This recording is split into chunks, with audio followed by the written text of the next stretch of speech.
실종 30년. 재벌 회장 집에 보일러 수리하러 간 날. 벽에 걸린 사진 하나가 내 인생을 멈춰 세웠다. 이야기 시작하기 전에 잠깐만요. 구독과 좋아요로 조용히 응원해 주시면 다음 이야기를 이어가는데 큰 힘이 됩니다. 지금 어디에서 듣고 계신지 댓글로 한 줄 남겨주셔도 충분합니다. 이 이야기는 끝까지 함께 해주세요. 서울 외곽의 낡은 연립주택. 겨울 아침 해가 희미하게 떠올랐습니다. 반지하 월세방 창문으로 차가운 빛이 스며들었어요. 최성우는 좁은 방 안에서 눈을 떴죠. 57의 나이답지 않게 몸은 단단했지만 얼굴에는 세월의 무게가 깊이 새겨져 있었습니다. 성우는 일어나 낡은 옷장을 열었어요. 작업복이 몇 벌 걸려 있었죠. 보일러 수리 기사로 일한 지 30년이 넘었습니다. 성우는 작업복을 입으며 거울을 봤어요. 주름진 얼굴, 피곤한 눈빛. 성우는 한숨을 쉬었죠.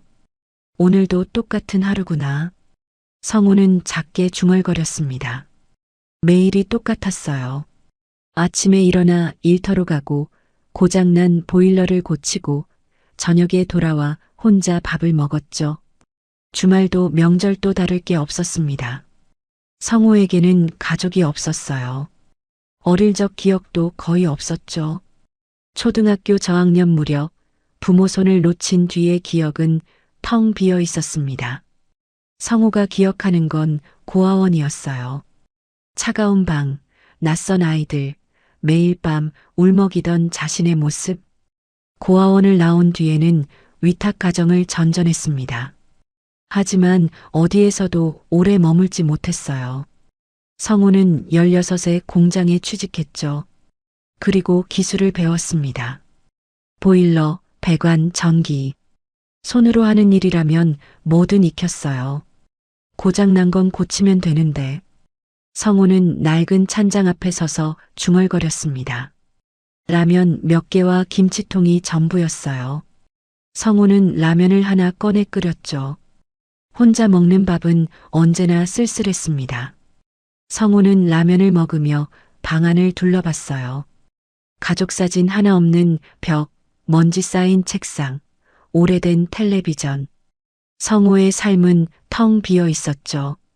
친구도 없고 연인도 없었습니다. 명절이 되어도 전화 한 통 오지 않았어요. 사람 인생은 왜 이렇게 안 되냐?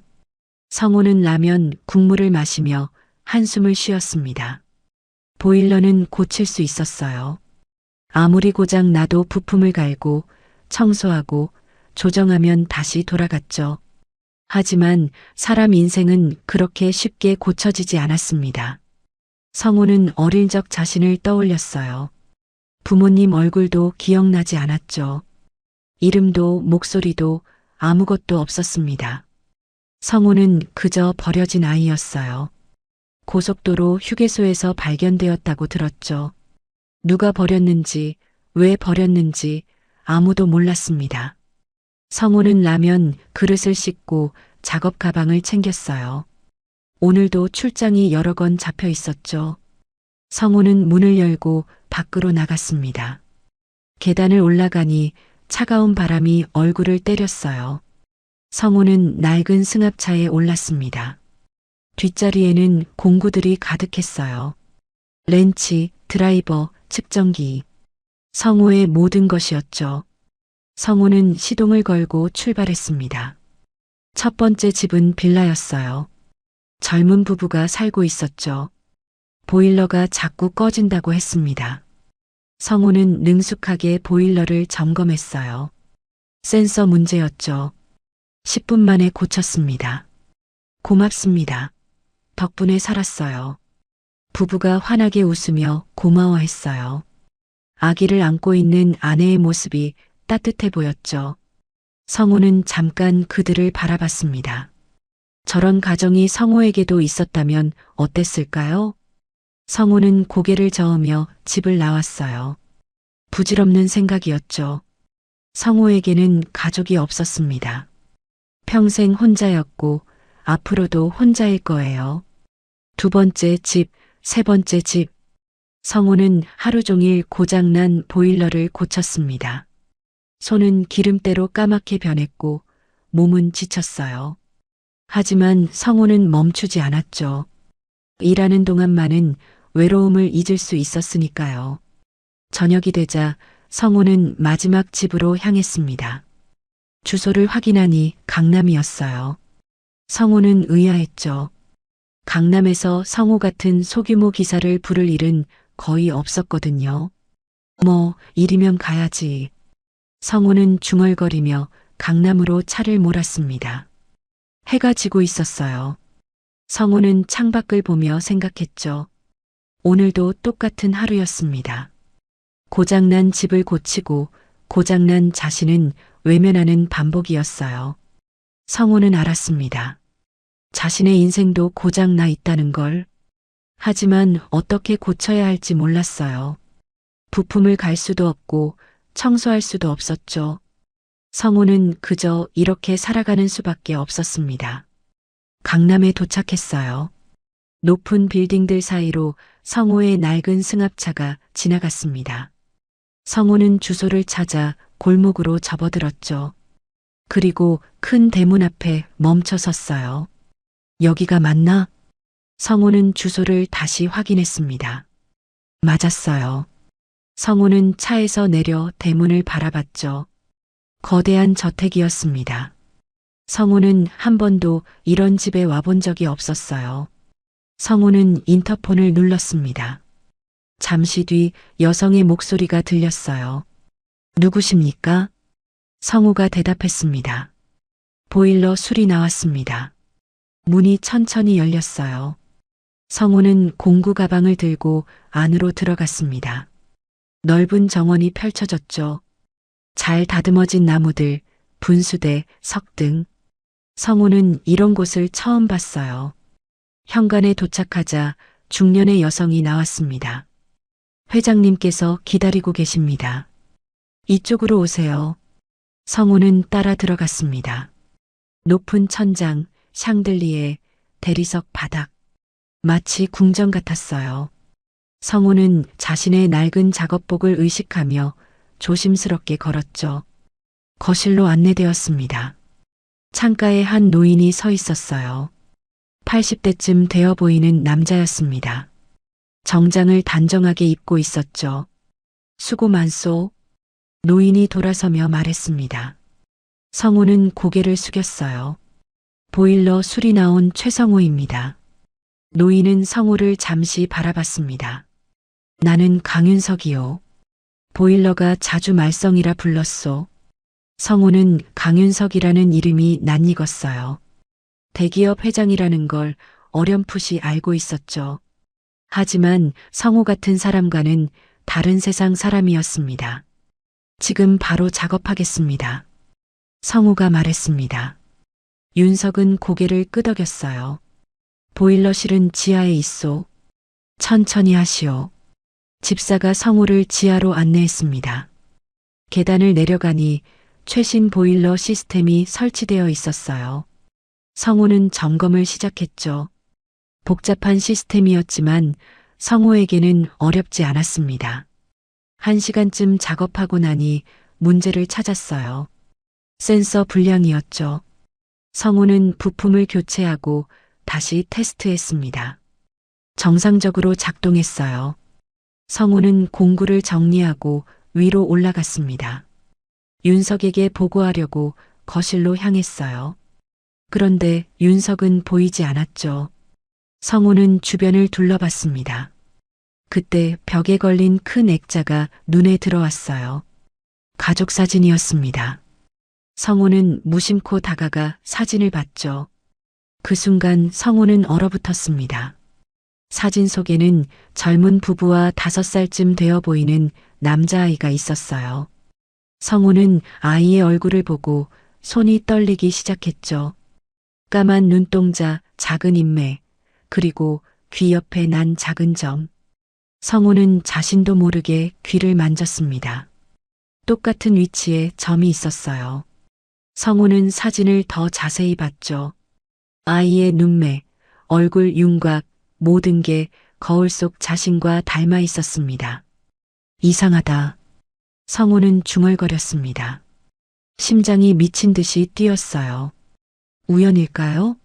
아니면 기사 양반 왜 그러시오? 뒤에서 윤석의 목소리가 들렸습니다. 성우는 깜짝 놀라 돌아봤어요. 윤석이 성우를 바라보고 있었죠. 성우는 떨리는 손으로 사진을 가리켰습니다. 이 아이, 혹시 언제 찍은 사진입니까? 윤석의 표정이 굳어졌습니다. 한참을 침묵하더니 낮은 목소리로 대답했어요. 30년 전이요. 성우는 숨이 막혔습니다.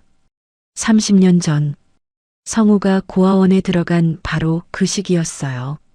이 아이는 성우가 떨리는 목소리로 물으려 했습니다. 윤석이 먼저 말했어요. 내 아들이지. 실종됐네. 그 순간 성우의 머릿속에서 잊고 살던 단어 하나가 떠올랐습니다. 실종. 고아원 기록에서 봤던 그 단어. 이름 없는 아이, 발견 장소 고속도로, 휴게소, 추적 나이 5살. 성우는 사진을 다시 봤습니다. 귀 옆에 점, 눈매, 입모양. 모든 게 일치했어요. 성우는 온몸이 떨렸죠. 회장님. 성우가 떨리는 목소리로 윤석을 불렀습니다. 윤석이 성우를 바라봤어요.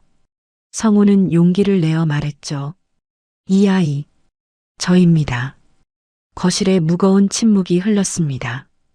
윤석의 얼굴이 창백해졌어요. 윤석은 성우를 뚫어지게 바라봤죠. 무슨 말이오? 윤석의 목소리가 떨렸습니다. 성우는 계속 말했어요. 저는 30년 전에 고속도로 휴게소에서 발견되었습니다. 부모도 몰랐고 이름도 없었어요. 고아원 기록에는 실종 아동으로 나와 있습니다. 성우는 귀를 가리켰습니다. 그리고 저도 여기점이 있습니다. 사진 속 아이와 똑같은 위치예요. 윤석은 천천히 성우에게 다가왔습니다. 성우의 얼굴을 자세히 봤어요. 그리고 사진과 비교했죠. 윤석의 손이 심하게 떨리기 시작했습니다. 안 돼. 이럴 수가. 윤석이 중얼거렸습니다. 윤석은 성우의 귀 옆을 봤어요. 작은 점이 거기 있었죠. 사진 속 아이와 정확히 같은 위치였습니다. 정말 내가. 윤석의 목소리가 잠겼습니다. 윤석은 뒤로 물러서며 소파에 주저앉았어요. 얼굴이 새하얗게 질렸죠. 성우도 다리에 힘이 풀렸습니다. 이게 현실일까요? 30년 만에 아버지를 찾은 걸까요? 집안의 공기가 얼어붙었어요. 성우와 윤석은 서로를 바라만 봤습니다. 30년의 시간이 그 사이에 흐르고 있었어요. 말로 표현할 수 없는 충격과 혼란이 두 사람을 휘감았죠. 거실에 무거운 침묵이 흘렀습니다. 성우는 소파에 앉은 윤석을 바라봤어요. 윤석은 고개를 숙인 채 말이 없었죠. 손은 계속 떨리고 있었습니다. 회장님. 성우가 조심스럽게 불렀습니다. 윤석은 천천히 고개를 들었어요. 눈빛이 흔들리고 있었죠. 자네가 정말 내 아들이란 말인가? 윤석의 목소리는 떨렸습니다. 성우는 어떻게 대답해야 할지 몰랐어요. 성우 자신도 믿기지 않았거든요. 저도 확신할 수 없습니다.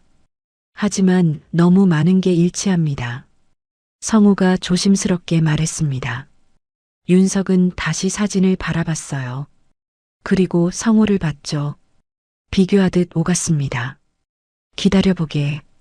윤석이 일어나 서재로 향했습니다. 성우는 거실에 혼자 남았어요. 가슴이 두근거렸죠.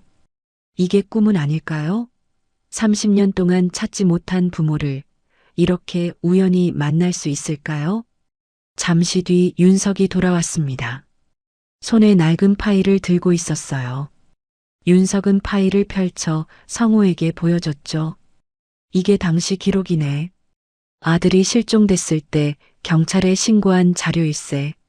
성우는 파일을 들여다봤습니다. 사진, 신체 특징, 실종 날짜, 모든 게 적혀 있었어요. 성우는 신체 특징 부분을 봤죠. 왼쪽 귀 뒤점, 오른쪽 새끼발가락에 작은 흉터. 성우는 신발을 벗었습니다. 그리고 양말을 벗어 발을 보여줬어요. 오른쪽 새끼발가락에 작은 흉터가 있었죠. 윤석은 그 흉터를 보고 손으로 입을 막았습니다. 눈에서 눈물이 흘러내렸어요. 하느님, 정말 내가 맞구나. 윤석이 떨리는 목소리로 말했습니다. 윤석은 성우의 손을 잡으려 했어요. 하지만 성우는 본능적으로 손을 거뒀죠. 죄송합니다. 아직 실감이 안 납니다. 성우가 당황하며 말했습니다. 윤석은 손을 거두며 고개를 끄덕였어요. 그럴 만도 하지. 나도 믿기지 않네. 두 사람은 다시 침묵했습니다.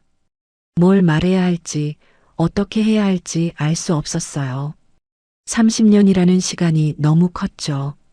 어떻게 살아왔나? 윤석이 조심스럽게 물었습니다. 성우는 잠시 생각했어요. 뭐부터 말해야 할까요? 고아원에서 자랐습니다. 16에 나와서 공장에서 일했고요. 기술을 배워서 지금은 보일러 기사로 일하고 있습니다. 성우의 대답은 짧고 담담했습니다. 하지만 그 안에는 30년의 고통이 담겨 있었어요. 윤석은 그걸 느꼈죠. 힘들었겠구나. 윤석의 목소리가 잠겼습니다. 성우는 고개를 저었어요. 괜찮았습니다. 살아왔으니까요. 하지만 성우의 목소리에는 씁쓸함이 묻어났습니다. 괜찮지 않았어요. 한 번도 괜찮았던 적이 없었죠. 나는 윤석이 입을 열었습니다. 나는 평생 자네를 찾았네. 경찰도 동원하고 사람도 고용했지. 하지만 찾지 못했어. 윤석의 눈에서 눈물이 계속 흘렀습니다. 미안하네. 정말 미안하네. 성우는 윤석의 사과를 들으며 복잡한 감정이 들었어요. 미움, 원망, 서러움. 하지만 동시에 안도감도 있었죠. 드디어 자신이 누구인지 알게 된 겁니다. 왜 저를 잃어버리신 겁니까? 성우가 물었습니다. 윤석은 한참을 침묵했어요.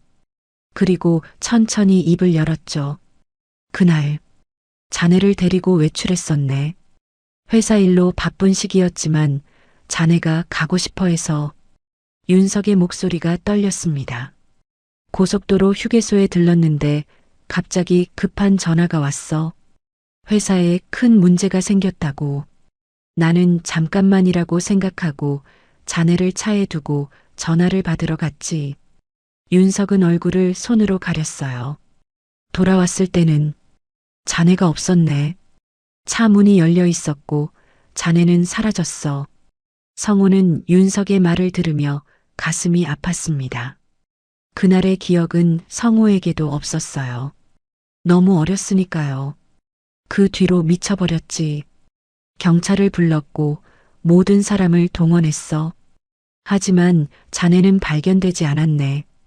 윤석이 계속 말했습니다. 나중에 들었어. 누군가 자네를 데려갔다고.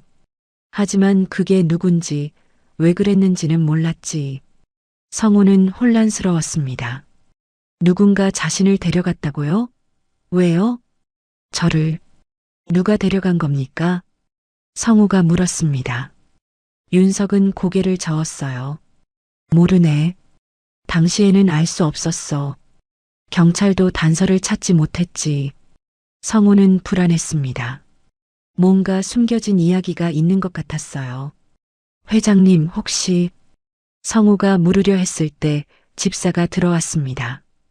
회장님, 비서실장님께서 급한 일이 있다고 연락이 왔습니다. 윤석은 한숨을 쉬었어요. 지금은 안 되네. 나중에 하라고 해. 집사가 난처한 표정을 지었습니다. 이사회 관련 건이라고 하셨습니다. 윤석은 잠시 고민했어요. 그리고 성호를 봤죠. 미안하네.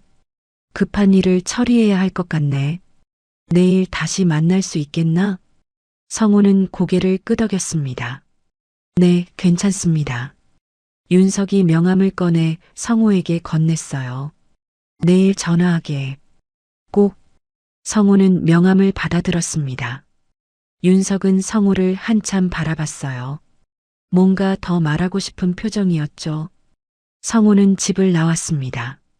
차에 올라 시동을 걸었지만 출발하지 못했어요. 손이 떨려서 핸들을 제대로 잡을 수 없었죠. 나에게 아버지가 있었다. 성호는 중얼거렸습니다. 30년 동안 혼자라고 믿었어요. 하지만 아버지가 있었던 겁니다. 그리고 아버지도 자신을 찾고 있었다고요.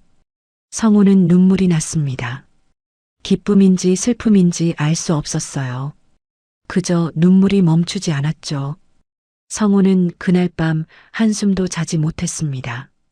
좁은 반지하 방에 누워 천장만 바라봤어요. 머릿속은 복잡했죠. 아버지를 찾았다는 기쁨, 30년을 혼자 살았다는 서러움, 그리고 알 수 없는 불안감. 다음 날 아침 성호는 윤석에게 전화했습니다. 윤석은 반가운 목소리로 대답했어요. 오늘 저녁에 만나세. 집으로 오게나. 성호는 고개를 끄덕이고 전화를 끊었습니다. 하루 종일 일을 했지만 집중할 수 없었어요. 계속 윤석 생각만 났죠. 저녁이 되자 성호는 다시 그 대저택으로 향했습니다. 윤석이 현관에서 기다리고 있었어요. 어제보다 훨씬 밝은 표정이었죠. 어서 오게. 식사 준비를 해뒀네. 윤석이 성호를 안으로 안내했습니다.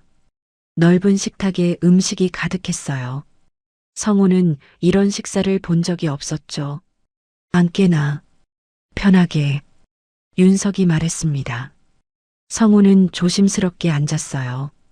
윤석도 맞은편에 앉았죠. 많이 먹게. 자네가 좋아했던 음식들일세. 윤석의 말에 성호는 의아했습니다. 자신이 좋아했던 음식이요? 성호는 기억도 나지 않았어요. 식사를 하는 동안 윤석은 계속 성호를 바라봤습니다. 눈빛에는 그리움과 미안함이 가득했어요. 성호는 불편했지만 참았죠. 성호. 윤석이 성호의 이름을 불렀습니다. 성호는 고개를 들었어요. 본명을 알고 싶은가? 실종되기 전 자네 이름 말일세. 성호는 숨이 멎었습니다. 자신의 진짜 이름. 평생 궁금했던 것이었어요. 강민호. 그게 자네 이름이었네. 윤석의 말에 성호는 가슴이 뛰었습니다. 강민호. 낯선 이름이었지만 왠지 익숙하게 느껴졌어요. 강민호. 성호는 그 이름을 중얼거렸습니다. 윤석이 미소를 지었어요. 좋은 이름이지? 하지만 성호는 복잡한 표정이었습니다. 저는 최성호로 30년을 살았습니다. 이제 와서 강민호라고 하니 실감이 안 나네요. 윤석의 미소가 사라졌습니다. 윤석은 성호의 말을 이해했어요. 그럴 수밖에 없겠지. 미안하네. 식사를 마치고 두 사람은 거실로 갔습니다. 윤석은 성호에게 이야기를 들려줬어요. 성호가 어렸을 때의 추억들, 좋아했던 장난감, 자주 갔던 공원. 성호는 하나도 기억나지 않았지만 윤석의 이야기를 조용히 들었죠. 자네는 참 밝은 아이였어. 늘 웃고 뛰어다녔지. 윤석의 목소리는 따뜻했습니다. 하지만 곧 어두워졌어요. 그런데 그날 이후로 모든 게 멈췄네. 성호는 윤석의 고통을 느낄 수 있었습니다. 하지만 성호 자신도 고통스러웠어요. 30년을 혼자 살았던 시간들이 머릿속을 스쳤죠. 회장님, 성호가 조심스럽게 불렀습니다. 어제 말씀하셨잖습니까? 누군가 저를 데려갔다고요. 그게 무슨 뜻입니까? 윤석의 표정이 굳어졌습니다. 한참을 침묵하더니 입을 열었어요. 당신 아는 정치적으로 어려운 시기였네. 기업 분쟁도 있었고 적들도 많았지. 윤석은 창밖을 바라봤습니다. 자네를 노린 협박이 여러 번 있었어. 그래서 경호를 강화했지만 윤석의 목소리가 떨렸습니다. 그날 내가 방심했네. 잠깐이라고 생각했는데. 성호는 윤석의 말을 듣고 온몸에 소름이 돋았습니다. 자신이 의도적으로 납치당한 거였나요? 그럼 저를 버린 게 아니었습니까? 성호가 떨리는 목소리로 물었습니다. 윤석은 급히 고개를 저었어요. 절대 아니네. 나는 한 번도 자네를 버린 적 없어. 윤석이 강하게 부인했습니다. 성호는 윤석의 눈을 봤어요. 진심이었죠. 그때 현관에서 소리가 들렸습니다. 누군가 들어오는 소리였어요. 윤석의 표정이 굳어졌죠. 중년의 남자가 거실로 들어왔습니다. 정장을 입고 서류 가방을 든 모습이었어요. 아버님, 급한 보고가. 남자는 성호를 보고 말을 멈췄습니다. 의아한 표정을 지었죠. 누구십니까? 남자가 차갑게 물었습니다. 윤석이 일어났어요. 비서실장일세. 성호, 잠깐 자리를 비켜주겠나? 성호는 고개를 끄덕이고 일어났습니다. 복도로 나갔지만 거실 소리가 들렸어요. 아버님, 저 사람은 누굽니까? 비서실장의 목소리였습니다. 내 아들이네. 윤석의 대답에 잠시 침묵이 흘렀어요. 무슨 말씀이십니까? 도련님은 30년 전에 실종됐지. 하지만 찾았네. 저 사람이 민호야. 비서실장의 목소리가 높아졌습니다. 아버님, 확인도 안 하시고 믿으십니까? 재산을 노리는 사기꾼일 수도 있습니다. 성호는 그 말을 듣고 가슴이 철렁했습니다. 사기꾼이라고요? 말 조심하게. 이미 확인했어. 신체 특징도 일치하고. 그런 건 조작할 수 있습니다. DNA 검사라도 해보셔야 합니다. 두 사람의 목소리가 점점 커졌어요. 성호는 불안했습니다. 내일 당장 검사를 준비하겠습니다. 그 전까지는 저 사람을 멀리 하십시오. 비서실장이 강하게 말했습니다. 윤석은 한숨을 쉬었어요. 알았네. 하지만 그 사람을 사기꾼 취급하지는 마. 비서실장이 거실을 나왔습니다. 성호와 눈이 마주쳤어요. 비서실장의 눈빛은 차갑고 의심스러웠죠. 성호는 다시 거실로 들어갔습니다. 윤석이 미안한 표정으로 성호를 봤어요. 미안하네. 저 사람이 좀 신중한 편이라서. 성호는 고개를 저었습니다. 아니에요. 당연한 절차죠. 저도 확실히 알고 싶습니다. 윤석은 성호의 손을 잡았어요. DNA 검사를 하면 확실해질 거야. 걱정하지 마. 하지만 성호는 불안했습니다. 비서실장의 눈빛이 자꾸 떠올랐어요. 뭔가 숨겨진 게 있는 것 같았죠. 사흘이 지났습니다. 성호는 DNA 검사를 받았어요. 병원에서 체열을 하고 결과를 기다렸죠. 윤석은 매일 성호에게 전화했지만 성호는 불안해서 제대로 대답하지 못했습니다. 그리고 이상한 일들이 벌어지기 시작했어요. 먼저 회사에서 갑자기 연락이 왔습니다. 최 기사님, 죄송하지만 당분간 일을 쉬셔야 할 것 같습니다. 무슨 말씀이세요? 갑자기 왜요? 성호가 당황하며 물었습니다. 회사 직원은 난처한 목소리로 대답했어요. 위에서 내려온 지시입니다. 자세한 건 저도 모릅니다. 전화가 끊겼습니다. 성호는 믿을 수 없었어요. 10년 넘게 일한 회사에서 갑자기 일을 중단하라고요? 성호는 회사로 찾아갔지만 사장은 만나주지 않았습니다. 직원들도 성호를 피했어요. 뭔가 잘못되고 있었죠. 저녁에 성호는 윤석에게 전화했습니다. 하지만 윤석은 받지 않았어요. 성호는 여러 번 전화했지만 소용없었죠. 다음 날 밤 성호가 집으로 돌아가는 길이었습니다. 어두운 골목에서 갑자기 두 명의 남자가 나타났어요. 정장을 입은 남자들이었죠. 최성호 씨? 한 남자가 물었습니다. 성호는 본능적으로 한 걸음 물러섰어요. 누구십니까? 남자들은 대답하지 않았습니다. 그저 성호에게 다가왔어요. 강 회장님 댁에 다시 가지 않는 게 좋을 겁니다. 남자의 목소리는 낮고 차갑습니다. 성호는 온몸에 소름이 돋았어요. 무슨 소리예요? 저는 회장님 아들입니다. 성호가 소리쳤습니다. 남자들은 비웃었어요. DNA 검사 결과가 나왔습니다. 당신은 회장님 아들이 아닙니다. 성호는 귀를 의심했습니다. 아들이 아니라고요? 말도 안 됩니다. 모든 게 일치했잖아요. 남자가 한 걸음 더 다가왔습니다. 우연의 일치였습니다. 이제 그만 포기하십시오. 큰 집 일에 휘말리면 위험합니다. 그 말에는 명백한 위협이 담겨 있었습니다. 성호는 두려웠지만 물러서지 않았어요. 회장님을 직접 만나겠습니다. 직접 확인하고 싶어요. 남자가 한숨을 쉬었습니다. 그건 불가능합니다. 회장님께서는 당신을 만나고 싶어 하지 않으십니다. 남자들은 성호에게 봉투 하나를 던졌어요. 땅에 떨어진 봉투에서 돈이 보였죠. 받으시고 조용히 사십시오. 그게 모두를 위해 줬습니다. 남자들은 사라졌습니다. 성호는 그 자리에 서서 떨고 있었어요. 성호는 봉투를 주워들었습니다. 그리고 찢어버렸어요.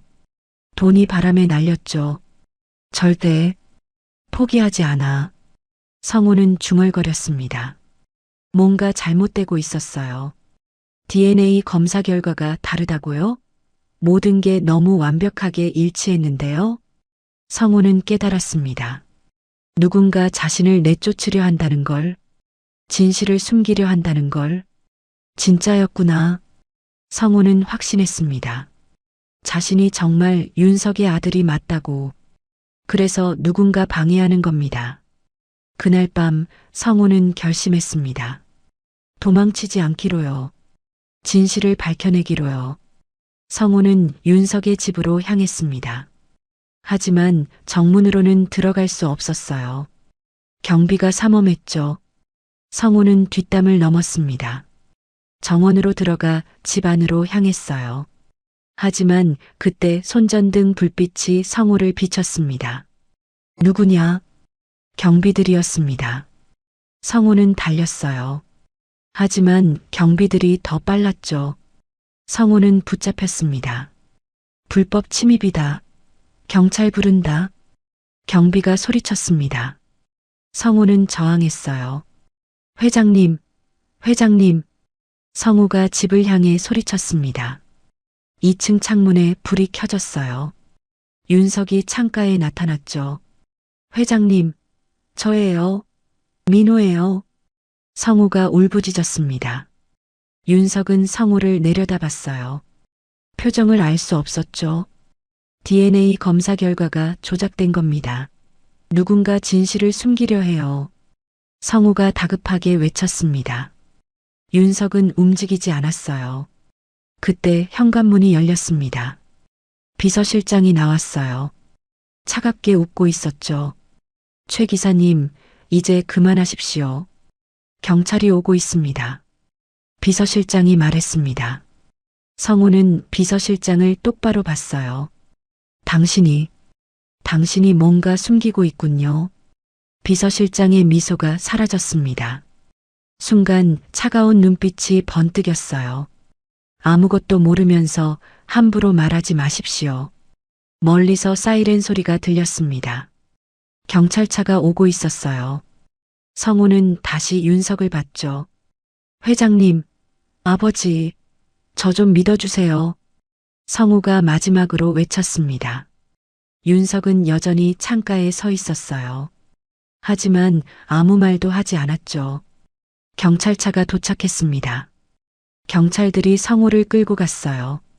성호는 저항하지 않았습니다. 그저 윤석을 바라볼 뿐이었죠. 윤석의 얼굴에 눈물이 흐르고 있었습니다. 성우는 경찰서에서 하룻밤을 보냈습니다. 불법 침입 혐의였어요. 다음 날 아침 성우는 풀려났죠. 윤석이 고소를 취하했다고 했습니다. 성우는 지친 몸으로 집으로 돌아왔어요. 반지하 방문을 열고 들어가 바닥에 주저앉았죠. 모든 게 끝난 것 같았습니다. 며칠이 지났습니다. 성우는 집에만 있었어요. 일도 없고 갈 곳도 없었죠. 윤석에게 전화했지만 받지 않았습니다. 성우는 포기하려 했어요. 그런데 일주일째 되던 날 밤 문을 두드리는 소리가 들렸습니다. 성우는 문을 열었어요. 윤석이 서 있었죠. 회장님.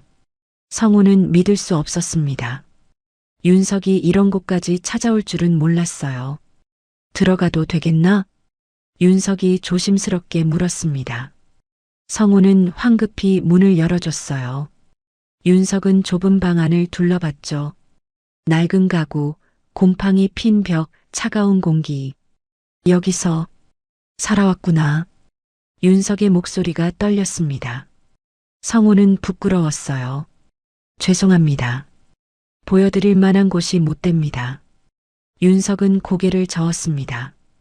그리고 소파에 앉았어요. 성우도 맞은편에 앉았죠.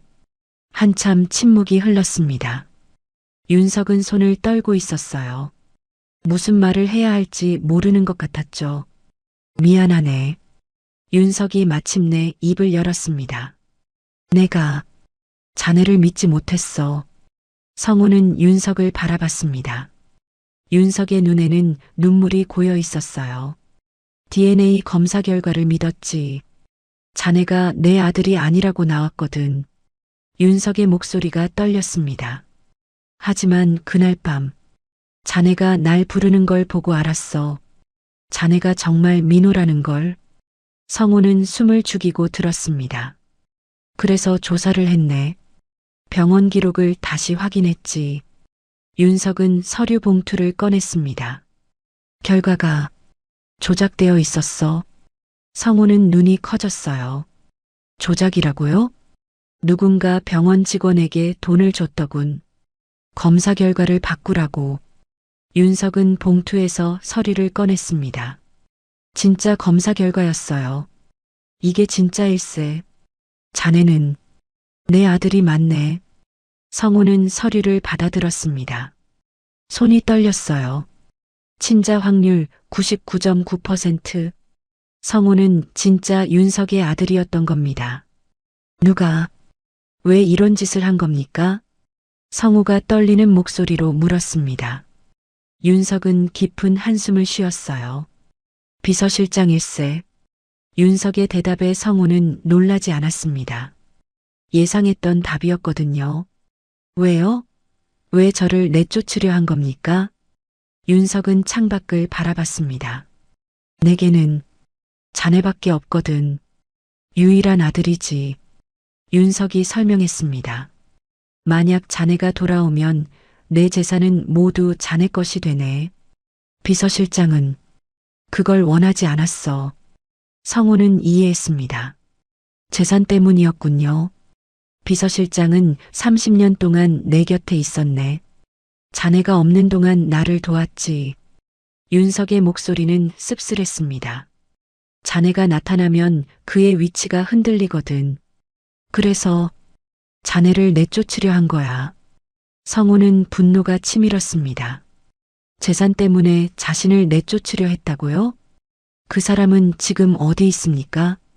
성우가 물었습니다. 윤석이 대답했어요. 해고했네. 그리고 경찰에 신고했어. 조만간 체포될 거야. 성우는 안도했습니다. 하지만 동시에 허탈했어요. 회장님, 성우가 조심스럽게 불렀습니다. 제가 궁금한 게 있습니다. 30년 전 누가 절 데려간 겁니까? 윤석의 표정이 어두워졌습니다. 한참을 망설이더니 천천히 입을 열었어요. 내가 자네를 버렸네. 성우는 숨이 멎었습니다. 무슨 말인지 이해할 수 없었어요. 30년 전 정치적 압박이 심했어. 자네를 노린 협박이 계속됐지. 윤석의 목소리가 떨렸습니다. 나는 두려웠네. 자네가 다칠까봐. 그래서 자네를 숨기기로 했어. 윤석은 얼굴을 손으로 감쌌습니다. 믿을 수 있는 사람에게 자네를 맡겼지. 잠깐만이라고 생각했어. 상황이 나아지면 다시 데려오려고. 성호는 윤석의 말을 듣고 가슴이 아팠습니다. 하지만 그 사람이 자네를 데리고 사라졌네. 돈을 받고 배신한 거야. 윤석의 목소리는 고통으로 가득했습니다. 나는 미쳐버렸어. 자네를 찾으려 했지만 흔적도 없었네. 성호는 눈물이 났습니다. 윤석은 자신을 버린 게 아니었어요. 지키려다가 잃어버린 겁니다. 나중에 알았지. 그 사람이 자네를 고속도로 휴게소에 버렸다는 걸. 하지만 그때는 이미 늦었어. 윤석도 울고 있었습니다. 미안하네, 민호야. 정말 미안해. 성호는 일어나 윤석에게 다가갔습니다. 그리고 윤석을 껴안았어요. 30년 만의 포옹이었죠. 괜찮습니다, 아버지. 이제 찾았잖아요. 두 사람은 한참을 울었습니다. 30년 동안 쌓였던 그리움과 고통이 터져나왔어요. 한참 뒤 윤석이 몸을 떼며 말했습니다. 집으로 가자. 이제 우리 집으로. 성호는 방을 둘러봤습니다. 30년을 살았던 이 좁은 공간. 하지만 이제는 떠날 때가 된 것 같았어요. 네, 아버지. 성호는 처음으로 윤석을 아버지라고 불렀습니다. 윤석의 얼굴에 환한 미소가 번졌어요. 일주일 뒤 윤석은 기자회견을 열었습니다. 서울 시내 한 호텔 대연회장이었어요. 기자들과 방송국 카메라가 가득했죠. 재계의 큰 인물이 긴급 기자회견을 연다는 소식에 모두가 모여든 겁니다. 성호는 대기실에서 긴장한 채 기다렸어요. 윤석이 성호의 어깨를 두드렸죠. 괜찮겠나? 윤석이 물었습니다. 성호는 고개를 끄덕였어요. 네, 아버지. 괜찮습니다. 하지만 성호의 손은 떨리고 있었습니다. 곧 전국에 자신의 이야기가 알려질 거예요. 성호는 두려웠죠. 시작하겠습니다. 진행 요원이 알렸습니다. 윤석은 단상으로 올라갔어요. 플래시가 터졌죠. 윤석은 마이크 앞에 섰습니다. 깊은 숨을 쉬고 입을 열었어요. 오늘 여러분께 중요한 말씀을 드리려 합니다. 회장은 침착하게 말했습니다. 30년 전 제 아들이 실종되었습니다. 당시 5살이었죠. 기자들이 술렁거렸습니다. 모두가 그 사건을 알고 있었어요. 그동안 저는 아들을 찾기 위해 모든 노력을 다했습니다. 하지만 찾지 못했죠. 윤석의 목소리가 떨렸습니다. 그런데 한 달 전 기적이 일어났습니다. 제 아들을 찾았습니다. 회장이 손짓했습니다. 성호가 단상으로 올라가라는 신호였어요. 성호는 떨리는 다리로 걸어 나갔습니다. 수많은 카메라가 성호를 향했어요. 플래시가 눈을 부시게 했죠. 이 사람이 제 아들 강민호입니다. 윤석이 성호를 소개했습니다. 기자들이 일제히 소리쳤어요. 어떻게 찾으셨습니까? 30년 동안 어디 계셨습니까? DNA 검사는 하셨습니까? 질문이 쏟아졌습니다. 윤석이 손을 들어 제지했어요. 천천히 설명하겠습니다. 윤석은 그날의 이야기를 했습니다. 보일러 고장으로 성호를 불렀던 일, 가족 사진을 보고 알아챘던 순간, DNA 검사까지. 하지만 중간에 방해가 있었습니다. 윤석의 목소리가 단호해졌습니다. 제 비서실장이 검사 결과를 조작했습니다. 제 아들을 내쫓으려 했죠. 기자들이 놀라 웅성거렸습니다. 왜 그런 짓을 했습니까? 한 기자가 물었습니다. 윤석이 대답했어요. 재산 때문입니다. 제 아들이 돌아오면 상속 구도가 바뀌니까요. 윤석은 잠시 멈췄다가 계속했습니다. 하지만 더 중요한 고백이 있습니다. 회장은 깊은 숨을 쉬었어요. 30년 전 제 아들을 잃어버린 건 제 책임입니다. 회의장이 조용해졌습니다. 윤석은 계속 말했어요. 당시 정치적 압박이 심했습니다. 제 아들을 노린 협박이 계속됐죠. 저는 두려웠습니다. 윤석의 목소리가 떨렸습니다. 그래서 아들을 믿을 수 있다고 생각한 사람에게 맡겼습니다. 잠깐만이라고 생각했어요. 윤석은 얼굴을 손으로 감쌌습니다. 하지만 그 사람이 배신했습니다. 돈을 받고 제 아들을 고속도로 휴게소에 버렸죠. 기자들이 숨을 죽였습니다. 윤석은 눈물을 흘리며 말했어요. 제가 아들을 지키려다가 잃어버렸습니다. 모든 게 제 잘못입니다. 이사회에서 나온 사람들이 당황한 표정을 지었어요. 회장이 이렇게 공개적으로 과거를 고백할 줄은 몰랐죠.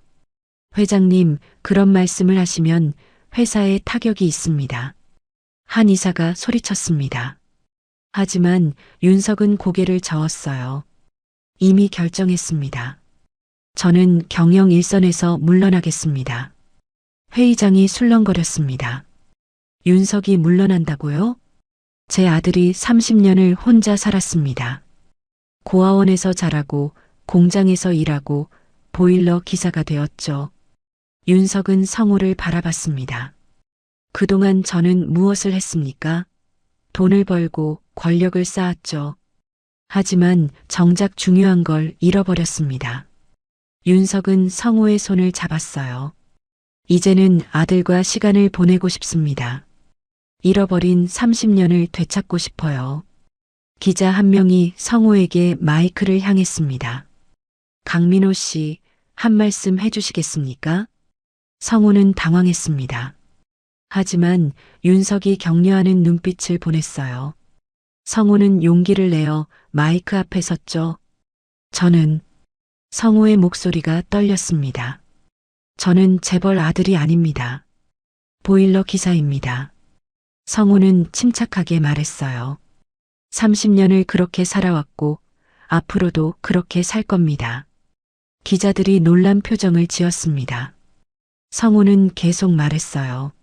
하지만 이제는 아버지가 있습니다. 그것만으로도 충분합니다. 성우는 윤석을 바라봤습니다. 저는 도망치지 않겠습니다. 아버지와 함께 새로운 시작을 하려고 합니다. 기자회견장에 박수가 터져 나왔습니다. 성우는 눈물을 흘렸어요. 윤석도 울고 있었죠. 회견이 끝나고 두 사람은 대기실로 돌아왔습니다. 윤석이 성우를 껴안았어요. 잘했네, 아들. 성우도 윤석을 꼭 안았습니다. 고맙습니다, 아버지. 그날 저녁 뉴스는 이 이야기로 가득했습니다. 30년 만에 재회, 보일러 기사였던 재벌 아들, 회장의 눈물 고백. 사람들은 감동했어요. 어떤 이들은 비판했죠. 하지만 성우와 윤석은 개의치 않았습니다. 이제 중요한 건 서로였으니까요. 밤이 되자 두 사람은 집으로 돌아왔습니다. 윤석의 대저택이었어요. 성우는 여전히 어색했지만 이제는 조금씩 익숙해지고 있었죠. 민호야. 윤석이 성우를 불렀습니다. 내일부터 새로운 시작이야. 준비됐나? 성우는 미소를 지었어요. 네, 아버지. 준비됐습니다. 석 달이 지났습니다. 윤석은 약속대로 경영 일선에서 물러났어요. 회장직은 전문 경영인에게 맡겼죠. 이사회는 처음에 반발했지만 윤석의 결심은 확고했습니다. 성우는 여전히 보일러 기사로 일했어요. 윤석이 회사 일을 맡으라고 여러 번 권유했지만 성우는 거절했죠. 저는 이 일이 좋습니다, 아버지. 30년을 해온 일이에요. 성우의 말에 윤석은 고개를 끄덕였습니다. 억지로 바꾸려 하지 않았어요. 성우가 선택한 삶을 존중했죠. 하지만 달라진 것도 있었습니다. 성우는 이제 대저택에서 살았어요. 처음에는 어색했지만 점점 익숙해졌죠. 무엇보다 윤석과 함께 있다는 게 좋았습니다. 어느 명절 아침이었습니다. 성우는 일찍 일어나 거실로 내려갔어요. 윤석이 벌써 일어나 창밖을 바라보고 있었죠. 아버지, 일찍 일어나셨네요. 성우가 말했습니다. 윤석이 돌아서며 미소를 지었어요. 잠이 안 오더구나. 오늘 함께 차례를 지낼 생각을 하니까. 성우도 미소를 지었습니다. 평생 혼자 보낸 명절이었어요. 하지만 이제는 가족이 있었죠. 두 사람은 함께 차례상을 차렸습니다. 윤석이 음식을 놓고 성우가 정리했어요. 서툴렀지만 따뜻했죠. 어머니 사진도 놓을까요? 성우가 조심스럽게 물었습니다. 성우의 어머니는 10년 전에 세상을 떠났어요. 윤석은 고개를 끄덕였죠. 그래야지. 내 어머니도 기뻐하실 거야. 두 사람은 차례를 지냈습니다. 윤석은 돌아가신 아내에게, 성우는 만나보지 못한 어머니에게 절했어요. 눈물이 났지만 참았습니다. 차례를 마치고 두 사람은 식탁에 앉았어요. 윤석이 성우에게 음식을 권했죠. 많이 먹어라. 성우는 밥을 한술 뜨고 말했습니다. 아버지, 오늘 제가 일하러 가야 합니다. 윤석이 눈을 크게 떴어요. 명절인데? 쉬어야지. 성우는 고개를 저었습니다. 명절이라 더 바쁩니다. 보일러 고장이 많이 나거든요. 윤석은 아쉬운 표정을 지었어요. 하지만 말리지 않았죠. 그럼 저녁에는 꼭 같이 먹자.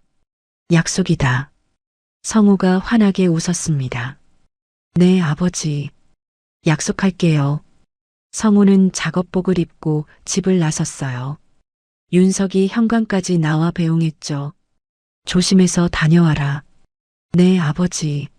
성우는 승합차에 올랐습니다. 백미러로 윤석이 손 흔드는 모습이 보였어요. 성우도 손을 흔들었죠. 첫 번째 집에 도착했습니다. 오래된 아파트였어요. 30대 부부가 살고 있었죠. 명절인데 나와주셔서 감사합니다. 부부가 반갑게 맞이했습니다. 성우는 미소를 지으며 보일러를 점검했어요. 센서 문제네요. 금방 고칠게요. 성우는 능숙하게 작업했습니다. 10분 만에 보일러가 다시 돌아갔어요. 정말 고맙습니다. 추운데 어떡하나 했어요. 부부가 고마워했습니다. 성우는 공구를 정리하며 말했어요. 별 말씀을요. 제 일이니까요. 집을 나서며 성우는 생각했습니다. 이 일이 좋았어요. 사람들을 돕는다는 느낌이 좋았죠. 아무리 큰 재산이 있어도 이 일을 그만두고 싶지 않았습니다. 저녁 무렵 성우는 집으로 돌아왔어요. 윤석이 거실에서 기다리고 있었죠. 다녀왔습니다, 아버지. 성우가 인사했습니다. 윤석이 반갑게 맞이했어요. 수고했다. 저녁 준비해뒀다. 두 사람은 식탁에 마주 앉았습니다. 음식이 가득했지만 분위기는 조용했어요. 서로 익숙하지 않았죠. 민호야. 윤석이 먼저 말을 꺼냈습니다. 보일러는 잘 돌아가냐? 성우는 피식 웃었어요. 윤석이 물어볼 게 그것밖에 없었나 봅니다. 네, 이번엔 오래 갈 겁니다. 윤석도 웃었습니다. 어색하지만 따뜻한 웃음이었어요. 그나저나 아버지, 요즘 뭐 하세요? 성우가 물었습니다. 윤석은 잠시 생각하더니 대답했어요. 책을 읽는다. 산책도 하고. 예전에는 시간이 없었는데 이제는 여유가 있더구나. 성우는 윤석이 편안해 보여서 다행이라고 생각했어요. 좋으시겠어요. 윤석이 고개를 끄덕였습니다. 그래, 좋다. 자네와 함께 있으니까. 성우는 가슴이 따뜻해졌습니다. 30년을 혼자 살았어요. 외롭고 쓸쓸했죠. 하지만 이제는 달랐습니다. 함께 밥을 먹을 사람이 있었어요. 아버지, 저도 좋습니다. 성우가 진심으로 말했습니다. 윤석의 눈에 눈물이 맺혔어요. 식사를 마치고 두 사람은 거실로 갔습니다. 텔레비전을 켜고 나란히 앉았어요. 특별한 대화는 없었죠. 하지만 불편하지 않았습니다. 성우는 문득 생각했습니다. 30년 만에 고쳐진 건 뭘까요? 혈연? 가족? 아니었습니다. 제 인생이구나. 성우는 속으로 중얼거렸습니다. 30년 동안 성우는 고장난 채로 살았어요. 혼자서 외롭게 텅 빈 삶을.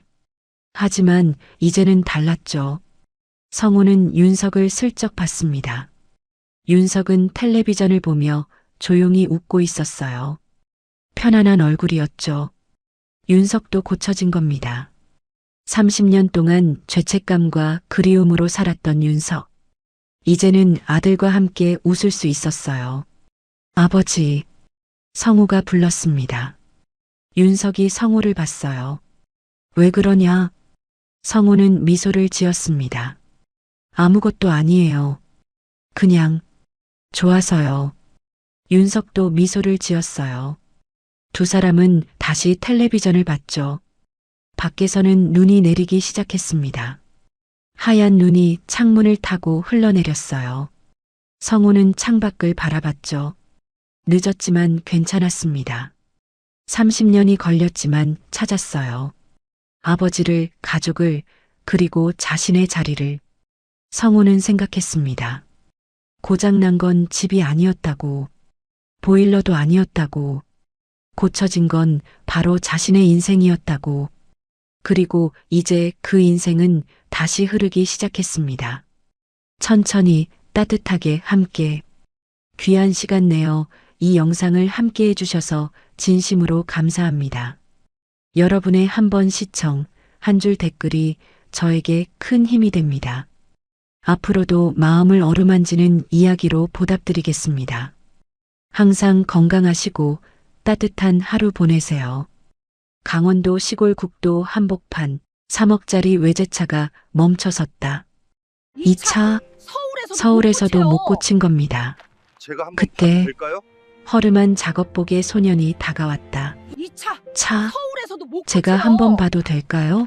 제가 한번 3분 봐도 뒤 될까요? 고쳐진 건 차가 아니라 재벌 여회장의 서울에서도 인생이었다. 못 고쳐요. 이야기 시작하기 전에 잠깐만요. 구독과 좋아요로 조용히 응원해 주시면 다음 이야기를 이어가는데 큰 힘이 됩니다. 지금 어디에서 듣고 계신지 댓글로 한 줄 남겨주셔도 충분합니다. 이 이야기는 끝까지 함께 해주세요. 서울 강남의 한 고층 빌딩 꼭대기, 햇살이 유리창을 통해 쏟아져 들어왔습니다. 하지만 그 빛은 차갑게 느껴졌어요. 넓은 회장실 안에서 한서윤은 서류를 내려다보고 있었죠. 53의 나이지만 여전히 날카로운 눈매, 주름 하나 없는 정장 차림이었습니다. 철의 여회장이라고들 하지. 서윤은 창밖을 바라보며 중얼거렸어요. 재계에서 서윤을 모르는 사람은 없었습니다. 지방의 가난한 집안에서 태어나 상경의 봉제 공장 말단 직원으로 시작했죠. 80년대의 거친 노동 현장, 구조조정의 칼바람, 금융위기의 혼란까지 모두 견뎌냈어요. 서윤은 배신도 수없이 당했습니다. 함께 일하던 동료들이 등을 돌렸고 믿었던 사람들이 회사를 떠났죠. 하지만 서윤은 무너지지 않았어요. 오히려 더 강해졌습니다. 그렇게 마침내 자동차 부품 대기업의 회장 자리까지 올라섰죠. 하지만 성공의 대가는 컸습니다. 남편은 10년 전에 집을 나갔어요. 서윤이 회사에만 매달린다며 떠났죠. 서윤은 말리지 않았습니다. 그때도 중요한 계약이 있었거든요. 남편보다 회사가 우선이었어요. 아이도 없었습니다. 젊었을 때 유산을 했고 그 뒤로 다시 임신할 수 없었어요. 서윤은 그 사실을 알았을 때도 눈물을 흘리지 않았죠. 대신 일에 더 몰두했습니다. 감정을 느끼지 않는 편이 편했거든요. 서윤은 책상 위에 가족 사진을 집어들었습니다. 먼지가 수북이 쌓여 있었어요. 사진 속에는 젊은 시절의 서윤과 남편이 웃고 있었죠. 언제 찍은 건지도 기억나지 않았습니다. 서윤은 사진을 다시 제자리에 놓았어요. 성공하면 다 괜찮아질 줄 알았는데 서윤은 작게 중얼거렸습니다. 하지만 괜찮지 않았어요. 서윤의 하루는 텅 비어 있었죠. 아침에 출근해서 회의를 하고 서류를 결제하고 저녁에 퇴근하면 끝이었습니다. 집에 돌아가도 불 꺼진 거실만 기다릴 뿐이었어요. 서윤은 수십 명의 임원을 거느렸지만 친구는 없었습니다. 저녁 약속도 없었고 주말에 만날 사람도 없었죠. 서윤은 혼자였어요. 완벽하게 혼자였습니다. 비서가 노크를 하고 들어왔어요. 회장님, 오늘 일정 확인 부탁드립니다. 서윤은 고개를 끄덕였습니다. 비서는 태블릿을 보며 말했어요. 오전 10시 이사회, 오후 2시 협력사 미팅, 저녁 7시 강원도 공장 시찰 일정이 있습니다. 서윤은 한숨을 쉬었어요. 오늘도 똑같은 하루였죠.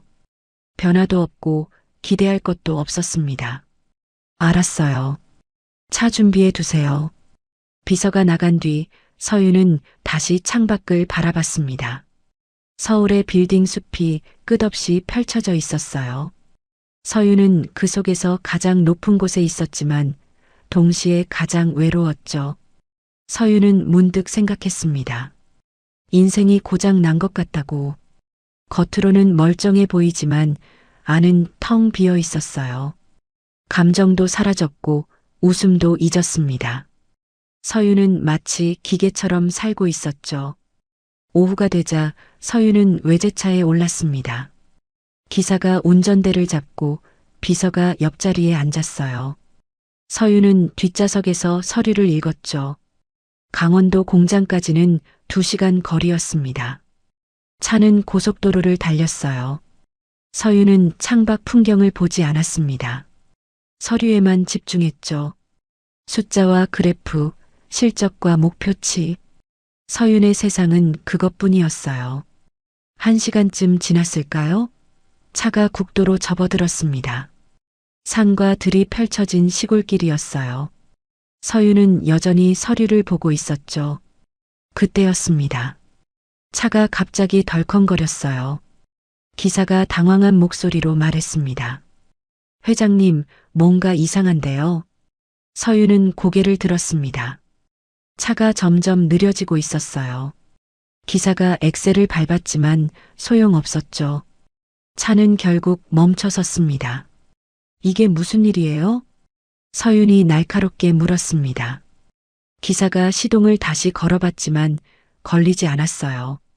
비서가 휴대폰을 꺼냈지만 신호가 잡히지 않았죠. 회장님, 여기 통신이 안 됩니다. 서윤은 짜증이 났어요.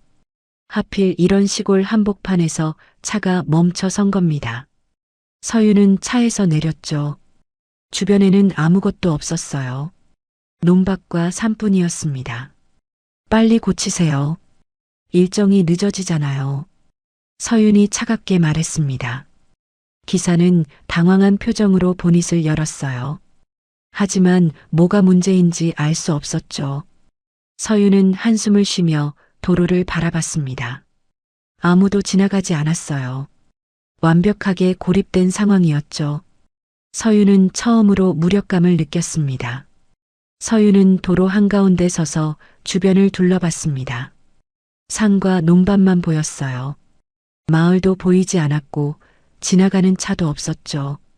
기사는 여전히 보닛을 열고 이것저것 만져보고 있었지만 소용없었습니다. 회장님, 엔진에는 문제가 없는 것 같은데 시동이 안 걸립니다. 기사가 난처한 표정으로 말했어요. 서윤은 차가웠습니다. 그럼 뭐가 문제예요? 이 차 가격이 얼만 줄 알아요? 서울센터에서도 함부로 못 만지는 차라고요. 서윤의 목소리에는 짜증이 묻어났습니다. 비서가 조심스럽게 말했어요. 회장님, 일단 견인차를 불러야 할 것 같습니다. 제가 걸어서 마을까지 가보겠습니다. 서윤은 한숨을 쉬었어요. 오늘 일정이 완전히 망가진 겁니다. 서윤은 차에 기대어 팔짱을 꼈죠. 그때였습니다. 저 멀리서 누군가 걸어오는 모습이 보였어요. 허름한 작업복을 입은 소년이었습니다. 17쯤 되어 보였죠. 소년은 서윤의 차를 보더니 천천히 다가왔어요. 차가 고장 나셨나요? 소년이 조심스럽게 물었습니다. 서윤은 소년을 위아래로 훑어봤어요. 기름때 묻은 작업복, 해진 운동화, 손톱 밑까지 검은 손. 서윤은 코웃음을 쳤죠. 당신이 뭘 할 수 있는데요? 서윤의 말투는 차갑고 거만했습니다. 하지만 소년은 개의치 않았어요. 소년은 차에 가까이 다가가 보닛을 들여다봤죠. 한번 봐도 될까요? 소년이 다시 물었습니다. 서윤은 비웃듯 말했어요. 이 차 가격이 얼만 줄 아니? 서울센터에서도 손 못 댄 차야. 시골 애가 뭘 안다고. 소년은 말없이 고개를 끄덕였습니다. 하지만 물러서지 않았어요. 소년은 차를 한 바퀴 돌며 천천히 살펴봤죠. 그리고 엔진 쪽에 귀를 기울였습니다. 시동 한번 걸어보세요. 소년이 기사에게 말했어요. 기사는 서윤을 힐끗 쳐다봤습니다. 서윤은 귀찮다는 듯 손을 흔들었죠. 기사가 시동을 걸었지만 역시 걸리지 않았어요. 소년은 엔진 소리를 듣더니 고개를 끄덕였습니다. 그리고 보닛을 완전히 열었어요. 기사가 말했죠. 애야, 함부로 만지지 마. 이거 고장나면 내가 책임질 수 없어. 하지만 소년은 이미 손을 뻗고 있었습니다. 소년은 엔진룸을 들여다보며 손으로 여기저기를 만졌어요. 마치 의사가 환자를 진찰하듯 조심스러웠죠. 서윤은 팔짱을 낀 채 지켜봤습니다. 시간 낭비라고 생각했어요.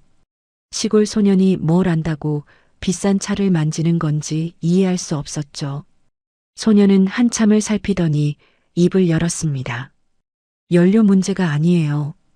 이건 사람으로 치면 심장이 아니라 신경 쪽입니다. 서윤은 눈썹을 찌푸렸어요. 무슨 말인지 알 수 없었죠. 소년은 계속 설명했습니다. 엔진은 멀쩡해요. 근데 신호가 안 가는 거예요. 센서 문제 같은데. 소년은 손을 뻗어 뭔가를 만졌습니다. 그리고 다시 만지고 귀를 기울였어요. 서윤은 시계를 보며 한숨을 쉬었죠. 3분쯤 지났을까요? 소년이 물러서며 말했습니다. 이제 걸어보세요. 기사가 반신반의하며 시동을 걸었습니다. 그런데 놀랍게도 엔진이 돌아가기 시작했어요. 부드럽고 안정적인 소리였죠. 아무 문제도 없다는 듯이 말입니다. 서윤은 믿을 수 없다는 표정으로 차를 바라봤어요. 기사도 놀란 얼굴이었죠. 비서는 입을 다물지 못했습니다. 어떻게 한 거예요? 서윤이 날카롭게 물었습니다. 소년은 담담하게 대답했어요. 센서 연결 부분이 살짝 헐거웠어요. 다시 끼워 넣었습니다. 서윤은 소년을 다시 봤습니다. 이번에는 조금 다른 눈빛이었어요. 서울의 전문 정비사도 못 찾은 문제를 3분 만에 해결한 겁니다. 너 어디서 배웠어? 서윤이 물었습니다. 소년은 고개를 저었어요. 배운 적 없어요. 그냥 차 만지다 보니까 알게 됐어요. 서윤은 믿기지 않았습니다. 정식으로 배운 적도 없이 이런 고급 차를 고친다고요? 서윤은 소년을 자세히 관찰했어요. 소년의 눈빛은 맑았고 손놀림은 능숙했죠. 이름이 뭐예요? 서윤이 물었습니다. 소년이 대답했어요. 박민재입니다. 서윤은 명함을 꺼냈습니다. 그리고 민재에게 건넸죠. 나한테 연락해요. 일자리 주겠어요. 민재는 명함을 받아들었습니다. 명함에는 한서윤 회장이라는 이름이 적혀 있었어요. 민재는 잠시 망설이더니 고개를 저었죠. 괜찮습니다. 저는 여기서 잘 지내고 있어요. 서윤은 의외라는 표정을 지었습니다. 서윤의 제안을 거절하는 사람은 거의 없었거든요. 서윤은 민재를 다시 봤어요. 왜 거절해요? 돈도 많이 줄 텐데. 민재가 미소를 지었습니다. 돈보다 중요한 게 있어요. 서윤은 그 말을 듣고 묘한 기분이 들었습니다. 돈보다 중요한 게 뭘까요? 서윤은 평생 돈과 성공만 쫓아왔어요. 다른 건 생각해 본 적도 없었죠. 그게 뭔데요? 서윤이 물었습니다. 민재는 잠시 생각하더니 대답했어요. 아버지가 예전에 그랬어요. 차도 사람도 고장나기 전에 신호를 낸다고. 저는 그 신호를 듣고 싶어요. 서윤은 민재의 말을 듣고 가슴이 철렁했습니다. 고장나기 전의 신호. 서윤은 자신의 인생에서 그 신호를 무시해왔던 게 아닐까요? 감정의 신호, 몸의 신호, 관계의 신호. 모든 걸 무시하고 달려왔죠. 서윤은 말없이 차에 올랐습니다. 기사가 시동을 걸고 출발했어요. 서윤은 뒷좌석에서 창밖을 봤죠. 민재는 여전히 그 자리에 서서 차를 바라보고 있었습니다. 서윤은 명함을 만지작거리며 생각했어요. 저 소녀는 뭔가 다른 것 같았습니다. 돈이 아닌 다른 걸 보는 눈. 서윤은 오랜만에 호기심을 느꼈죠. 일주일이 지났습니다. 서윤은 회의실에 앉아 있었어요. 임원들이 분기 실적을 보고하고 있었지만 서윤의 머릿속에는 민재의 모습이 떠올랐죠. 고장나기 전에 신호를 듣는다는 그 말이 계속 맴돌았습니다. 회장님, 들고 계십니까? 임원 한 명이 조심스럽게 물었어요. 서윤은 정신을 차리고 고개를 끄덕였죠. 계속하세요. 회의가 끝나고 서윤은 비서를 불렀습니다. 저번에 시골에서 만난 그 소년 박민재 찾아봐요. 데려오세요. 비서는 놀란 표정을 지었어요. 서윤이 일주일 전 일을 기억하고 있다는 게 신기했죠. 서윤은 보통 이런 사소한 일은 금방 잊었거든요. 이틀 뒤 민재가 서울에 도착했습니다. 비서가 민재를 회사로 데려왔어요. 민재는 여전히 허름한 옷차림이었죠. 하지만 눈빛만은 또렷했습니다. 서윤은 민재를 회장실로 불렀어요. 민재가 들어서자 서윤은 곧장 말했습니다. 우리 회사에서 일해요. 조건은 당신이 원하는 대로 해줄게요. 민재는 잠시 망설였습니다. 그리고 조심스럽게 입을 열었어요. 제가 정말 도움이 될 수 있을까요? 서윤은 단호하게 말했습니다. 3분 만에 내 차를 고친 사람이잖아요. 당연히 도움이 되죠. 민재는 고개를 끄덕였어요. 서윤은 즉시 민재를 생산라인 담당으로 배치했습니다. 임원들은 즉각 반발했죠. 다음 날 아침 긴급 임원회의가 소집되었습니다. 연구개발 담당 상무가 먼저 입을 열었어요. 회장님, 이게 무슨 일입니까? 검증도 안 된 시골 애를 생산라인에 배치하시다니요. 인사 담당 이사도 거들었습니다. 학력도 경력도 자격증도 없는 아이입니다. 회사 이미지에 타격이 있을 겁니다. 서윤은 차갑게 대답했어요. 능력만 있으면 됩니다. 나머지는 중요하지 않아요. 하지만 임원들은 물러서지 않았습니다. 생산 담당 전무가 말했죠. 회장님, 현장 직원들도 반발할 겁니다. 선배들을 제치고 갑자기 들어온 애를 누가 인정하겠습니까? 서윤은 손을 들어 임원들을 제지했습니다. 시험 기회를 주겠어요. 일주일 안에 결과를 못 내면 내보낼게요. 임원들은 더 이상 말하지 못했어요. 서윤의 결정은 언제나 최종 결정이었으니까요. 민재는 생산라인으로 배치되었습니다. 현장 책임자가 민재를 데리고 공장을 둘러봤어요. 거대한 기계들이 쉴 새 없이 돌아가고 있었죠. 여기가 우리 주력 라인입니다. 그런데 요즘 불량률이 높아서 골치예요. 책임자가 한숨을 쉬며 말했습니다. 민재는 라인을 따라 천천히 걸었어요. 그리고 기계 하나하나를 유심히 관찰했죠. 불량이 언제부터 늘었어요? 민재가 물었습니다.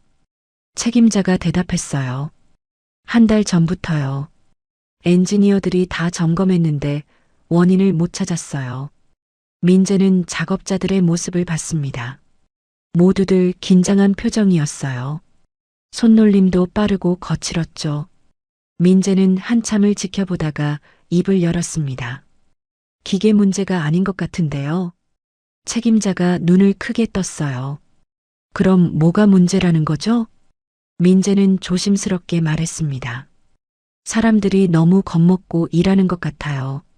불량 때문에 스트레스를 받으니까 오히려 실수가 더 나는 거예요. 책임자는 민재의 말을 듣고 할 말을 잃었습니다. 기계가 아니라 사람이 문제라는 말이었어요. 책임자는 불쾌한 표정을 지었죠. 그럼 어쩌자는 겁니까? 민재는 라인을 다시 살폈습니다. 그리고 몇 가지 제안을 했어요. 작업 속도를 조금 늦추고 휴식 시간을 늘리면 어떨까요? 그리고 불량이 나도 바로 꾸중하지 말고요. 책임자는 코웃음을 쳤습니다. 그럼 생산량이 떨어지잖아요. 회장님이 가만히 있을 것 같아요? 하지만 민재는 확신에 차 있었어요. 한번 해보세요. 일주일만요. 불량률이 안 떨어지면 제 책임입니다. 그날 저녁 서윤은 현장 보고를 받았습니다. 책임자가 민재의 제안을 설명했어요.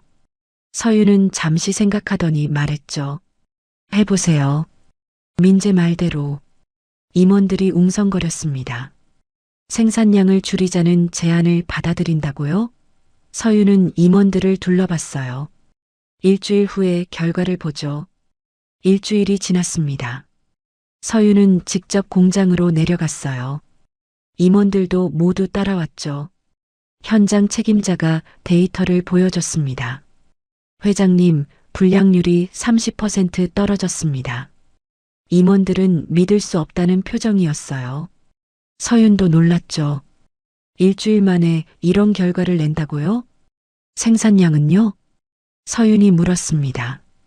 책임자가 대답했어요. 초반에는 조금 떨어졌는데 사흘째부터 오히려 늘었습니다. 작업자들이 안정되니까 속도가 붙었어요. 서윤은 민재를 찾았습니다. 민재는 라인 구석에서 기계를 점검하고 있었어요. 서윤이 다가가자 민재는 일어섰죠. 잘했어요. 서윤이 짧게 말했습니다. 민재는 수줍게 웃었어요. 서윤은 민재를 보며 묘한 감정을 느꼈습니다. 이 소녀는 기계가 아니라 사람을 보고 있었어요. 그날 밤 서윤은 혼자 사무실에 남았습니다.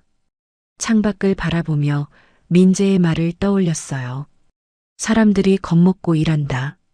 서윤은 자신도 모르게 중얼거렸죠. 나도 겁먹고 살아온 건 아닐까? 서윤은 평생 실패가 두려워 달려왔습니다. 감정을 느끼면 약해질까봐 차갑게 굴었죠. 사람들과 가까워지면 배신당할까봐 거리를 뒀어요. 서윤은 고장난 채로 달리고 있었던 겁니다. 서윤은 책상 위에 가족 사진을 다시 집어들었습니다. 먼지를 닦아내며 사진 속 자신을 봤어요. 언제부터 웃지 않게 됐을까요? 언제부터 이렇게 차갑게 변했을까요? 서윤은 사진을 가슴에 안았습니다. 그리고 오랜만에 눈물을 흘렸죠. 한 달이 지났습니다. 민재는 회사에서 인정받기 시작했어요. 생산 라인의 불량률은 계속 떨어졌고 작업 환경도 눈에 띄게 좋아졌죠. 현장 직원들도 처음에는 의심했지만 이제는 민재의 의견을 귀담아 들었습니다. 하지만 임원들의 시선은 여전히 차갑습니다. 특히 연구개발 담당 상무는 민재를 못마땅해 했어요. 정식 교육을 받지 않은 소년이 회사에서 인정받는 게 불쾌했죠. 어느 날 아침 긴급 이사회가 열렸습니다. 안건은 하나였어요. 하청업체 구조 개선 문제였죠. 언론에서 회사의 불공정한 하청 구조를 비판하기 시작한 겁니다. 회장님, 이 문제는 조용히 넘어가야 합니다. 괜히 건드리면 더 커집니다. 법무 담당 이사가 말했어요. 다른 임원들도 고개를 끄덕였죠. 서윤은 말없이 자료를 넘겼습니다. 사실 서윤도 알고 있었어요. 하청업체들이 열악한 환경에서 일하고 있다는 걸. 제대로 된 임금도 못 받고 안전장비도 부족했죠. 하지만 서윤은 모른 척했습니다. 회사 이익이 우선이었거든요. 회의가 끝나고 서윤은 민재를 불렀어요. 민재가 회장실에 들어서자 서윤이 물었습니다. 하청업체 문제에 대해 어떻게 생각해요? 민재는 잠시 망설였습니다. 그리고 조심스럽게 입을 열었어요. 저도 신문에서 봤습니다.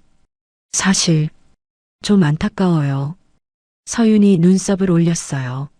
왜요? 민재가 대답했습니다. 차도 마찬가지예요. 한 부분만 좋다고 전체가 좋은 게 아니거든요. 작은 부품 하나가 망가지면 전체가 멈춰요. 서윤은 민재의 말을 듣고 가슴이 철렁했습니다. 하청업체는 작은 부품 같은 존재였죠. 서윤은 그들을 무시해왔어요. 하지만 민재의 말처럼 그들이 무너지면 회사 전체가 흔들릴 수도 있었습니다. 그럼 어떻게 해야 한다고 생각해요? 서윤이 물었습니다. 민재는 잠시 생각하더니 말했어요. 제대로 대우해주면 됩니다. 사람도 차도 잘 대해주면 오래가요. 서윤은 민재를 보며 미소를 지었어요. 이 소녀는 언제나 본질을 꿰뚫고 있었죠. 그날 저녁 서윤은 혼자 남아 고민했습니다. 하청 구조를 개선하면 비용이 늘어날 겁니다. 이사회는 반대할 거고 주주들도 불만을 터뜨릴 거예요. 하지만 서윤은 민재의 말이 계속 맴돌았죠. 이틀 뒤 서윤은 결단을 내렸습니다. 하청업체 구조 개선안을 발표하기로 한 겁니다. 임원회의에서 서윤이 말했어요. 하청업체 임금을 인상하고 안전장비를 지원하겠습니다. 회의실이 술렁였습니다. 상무가 반대했어요. 회장님, 그러면 비용이 너무 늘어납니다. 분기 실적에 타격이 있을 겁니다. 서윤은 단호하게 말했습니다. 장기적으로 봐야 합니다. 하청업체가 무너지면 우리도 무너져요. 하지만 임원들은 납득하지 못했죠. 재무 담당 이사가 말했습니다. 회장님, 요즘 너무 감상적이신 것 같습니다.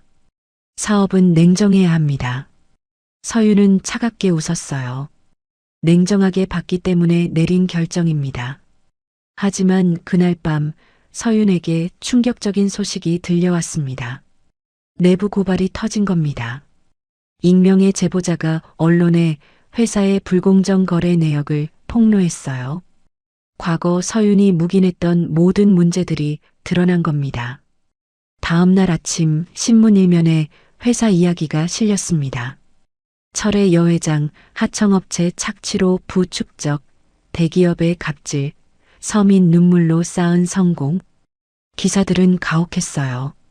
서윤은 신문을 내려놓고 창밖을 바라봤습니다. 주가가 폭락하고 있었어요. 전화기는 쉴 새 없이 울렸죠. 기자들, 주주들, 협력사들 모두가 서윤을 비난했습니다. 긴급 이사회가 소집되었어요. 이사들은 서윤을 압박했습니다. 회장님, 이제 물러나셔야 합니다. 회사를 살리려면요. 서윤은 말없이 그들을 바라봤습니다. 평생을 함께한 사람들이었어요. 하지만 위기가 오자 등을 돌리는 겁니다. 조금만 시간을 주세요. 제가 해결하겠습니다. 서윤이 말했습니다. 하지만 이사들은 고개를 저었어요. 이미 늦었습니다. 회장님이 계시면 회사만 더 망가집니다. 서윤은 회의실을 나왔습니다. 복도를 걷는데 다리에 힘이 풀렸어요. 벽에 기대어 숨을 고르려는데 민재가 다가왔습니다. 회장님, 괜찮으세요? 민재가 걱정스럽게 물었어요. 서윤은 고개를 끄덕였죠. 괜찮아요. 이 정도는. 하지만 서윤의 목소리는 떨리고 있었습니다. 민재는 서윤을 부축해 휴게실로 데려갔어요. 서윤은 소파에 앉아 한참을 말이 없었죠. 회장님, 민재가 조심스럽게 불렀습니다. 서윤이 고개를 들었어요. 회장님 차도 그랬잖아요. 완전히 망가진 게 아니었어요. 아무도 제대로 안 들어준 거였죠. 서윤은 민재의 말을 듣고 눈시울이 뜨거워졌습니다. 맞아요. 서윤도 고장난 게 아니었어요. 그저 신호를 무시하고 달렸을 뿐이었죠. 고마워요, 민재. 서윤이 작게 말했습니다. 민재는 미소를 지었어요. 하지만 다음 날 더 큰 충격이 기다리고 있었습니다. 민재의 과거가 드러난 겁니다. 민재가 과거에 전과 기록이 있다는 거예요. 가출했고 보호관찰을 받았다는 사실까지. 임원들은 즉시 민재를 불렀습니다. 상무가 차갑게 말했어요. 너 같은 애가 어떻게 우리 회사에 있을 수 있어? 당장 나가. 민재는 아무 말도 하지 못했어요. 서윤은 회의 중이라 자리에 없었죠. 민재는 짐을 싸서 회사를 나섰습니다. 서윤이 돌아왔을 때는 이미 늦었어요. 민재는 떠난 뒤였죠. 왜 내 허락도 없이 내보낸 거예요? 서윤이 분노했습니다. 하지만 임원들은 냉정했어요. 회사를 위한 결정입니다. 서윤은 혼자 남았습니다. 모든 것이 무너지고 있었어요. 서윤은 회장실에 홀로 앉아 있었습니다. 창밖으로는 비가 내리고 있었어요. 회사는 혼란에 빠져 있었죠. 주가는 계속 떨어졌고 협력사들은 계약 해지를 요구했습니다. 언론은 매일 서윤을 공격했어요. 서윤은 책상 위의 서류들을 바라봤습니다. 사임 권고서였어요. 이사회에서 보낸 겁니다. 서윤이 물러나지 않으면 회사를 구할 수 없다는 내용이었죠. 평생을 바친 회사인데. 서윤은 중얼거렸습니다. 허탈했어요. 서윤은 이 회사를 위해 모든 걸 포기했습니다. 가족도 사랑도 행복도 다 버렸죠. 하지만 이제 회사마저 서윤을 버리려 하고 있었어요. 서윤은 민재가 생각났습니다. 민재는 지금 어디 있을까요? 서윤은 비서를 불렀어요. 박민재 연락처 찾아봐요. 비서가 조사한 결과 민재는 시골로 돌아간 것 같았습니다. 서윤은 차를 준비하라고 지시했어요. 직접 찾아가기로 한 겁니다. 다음 날 아침 서윤은 혼자 운전해서 강원도로 향했습니다. 비서도 기사도 대동하지 않았어요. 오랜만에 혼자 운전대를 잡았죠. 빗물이 유리창을 타고 흘러내렸습니다. 2시간쯤 달렸을까요? 서윤은 예전에 차가 멈췄던 그 시골길에 도착했어요. 주변을 둘러보니 낡은 정비소가 보였습니다. 서윤은 차를 세우고 내렸죠. 정비소 문은 반쯤 열려 있었어요. 서윤은 조심스럽게 안으로 들어갔습니다. 민재가 구석에서 공구를 정리하고 있었어요. 민재. 서윤이 불렀습니다. 민재는 깜짝 놀라 고개를 들었어요. 서윤을 보자 당황한 표정을 지었죠. 회장님, 어떻게? 민재가 일어섰습니다. 서윤은 민재에게 다가갔어요. 미안해요. 당신을 지켜주지 못해서. 서윤의 목소리는 떨리고 있었습니다. 민재는 고개를 저었어요. 괜찮습니다. 어차피 제가 있을 곳은 아니었어요. 서윤은 정비소 안을 둘러봤습니다. 낡은 공구들, 먼지 쌓인 부품들, 삐걱거리는 선풍기. 민재는 이런 곳에서 혼자 지내고 있었던 겁니다. 여기서 혼자 사는 거예요? 서윤이 물었습니다. 민재가 고개를 끄덕였어요. 네. 아버지가 남긴 곳이에요. 서윤은 가슴이 아팠습니다. 민재는 아버지의 정비소를 지키며 혼자 살고 있었던 거예요. 아버지에 대해 얘기해 줄 수 있어요? 서윤이 조심스럽게 물었습니다. 민재는 잠시 망설이더니 고개를 끄덕였죠. 민재는 구석에서 낡은 앨범을 꺼냈어요. 아버지는 엔지니어였어요. 민재가 앨범을 펼쳤습니다. 사진 속에는 작업복을 입은 중년 남자가 웃고 있었어요. 서윤은 그 얼굴을 보고 숨이 멎었습니다. 이 사람, 서윤은 그 얼굴을 알고 있었어요. 15년 전 서윤의 회사에서 일했던 천재 엔지니어였습니다. 불가능한 문제들을 척척 해결하던 사람이었죠. 회장님이 아버지를 아세요? 민재가 놀라며 물었습니다. 서윤은 고개를 끄덕였어요. 손이 떨렸죠. 당신 아버지는 우리 회사 최고의 엔지니어였어요. 서윤은 기억을 떠올렸습니다. 15년 전 회사가 어려울 때였어요. 민재의 아버지는 밤낮 없이 일했습니다. 서윤도 그를 믿고 의지했죠. 하지만 서윤은 그를 제대로 대우하지 않았어요. 임금도 적었고 휴가도 주지 않았습니다. 다른 임원들은 그를 무시했죠. 학력이 낮다는 이유로, 촌스럽다는 이유로. 그러다가 서윤의 목소리가 떨렸습니다. 민재가 조용히 말을 이었어요. 과로로 쓰러지셨어요. 그리고 회사에서 쫓겨났죠. 아무도 도와주지 않았어요. 서윤은 그날을 기억했습니다. 이사회에서 민재의 아버지를 해고하기로 결정했어요. 서윤은 반대하지 않았죠. 회사 이익이 우선이었으니까요. 그 뒤로 아버지는 시골로 내려오셨어요. 여기서 작은 정비소를 열었죠. 하지만 민재의 목소리가 잠겼습니다. 민재는 다음 사진을 넘겼어요. 병원 침대에 누운 아버지의 모습이었습니다. 1년 뒤에 교통사고로 돌아가셨어요. 정비 일을 하러 가시다가 서윤은 눈물이 났습니다. 민재의 아버지는 서윤 때문에 인생이 망가진 겁니다.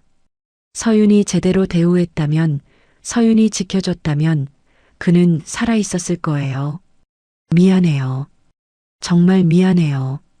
서윤이 떨리는 목소리로 말했습니다. 민재는 고개를 저었어요. 회장님 잘못이 아니에요. 하지만 서윤은 알고 있었습니다. 자신의 잘못이라는 걸. 서윤은 민재의 아버지뿐 아니라 수많은 사람들을 그렇게 대했어요. 이용하고 버리고 무시했죠. 아버지는 늘 그러셨어요. 민재가 조용히 말했습니다. 기계보다 무서운 건 사람 마음이라고. 기계는 고칠 수 있지만 상처받은 마음은 고치기 어렵다고요. 서윤은 민재의 말을 듣고 무릎이 꺾였습니다. 바닥에 주저앉아 울었어요. 평생 참아왔던 눈물이 쏟아졌죠. 서윤은 깨달았습니다. 자신이 고쳐야 할 건 회사가 아니었어요. 바로 자신이었습니다. 사람을 대하는 방식, 삶을 바라보는 태도, 모든 게 잘못되어 있었죠.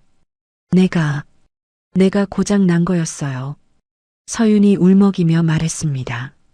민재는 서윤 옆에 앉았어요. 아니에요, 회장님.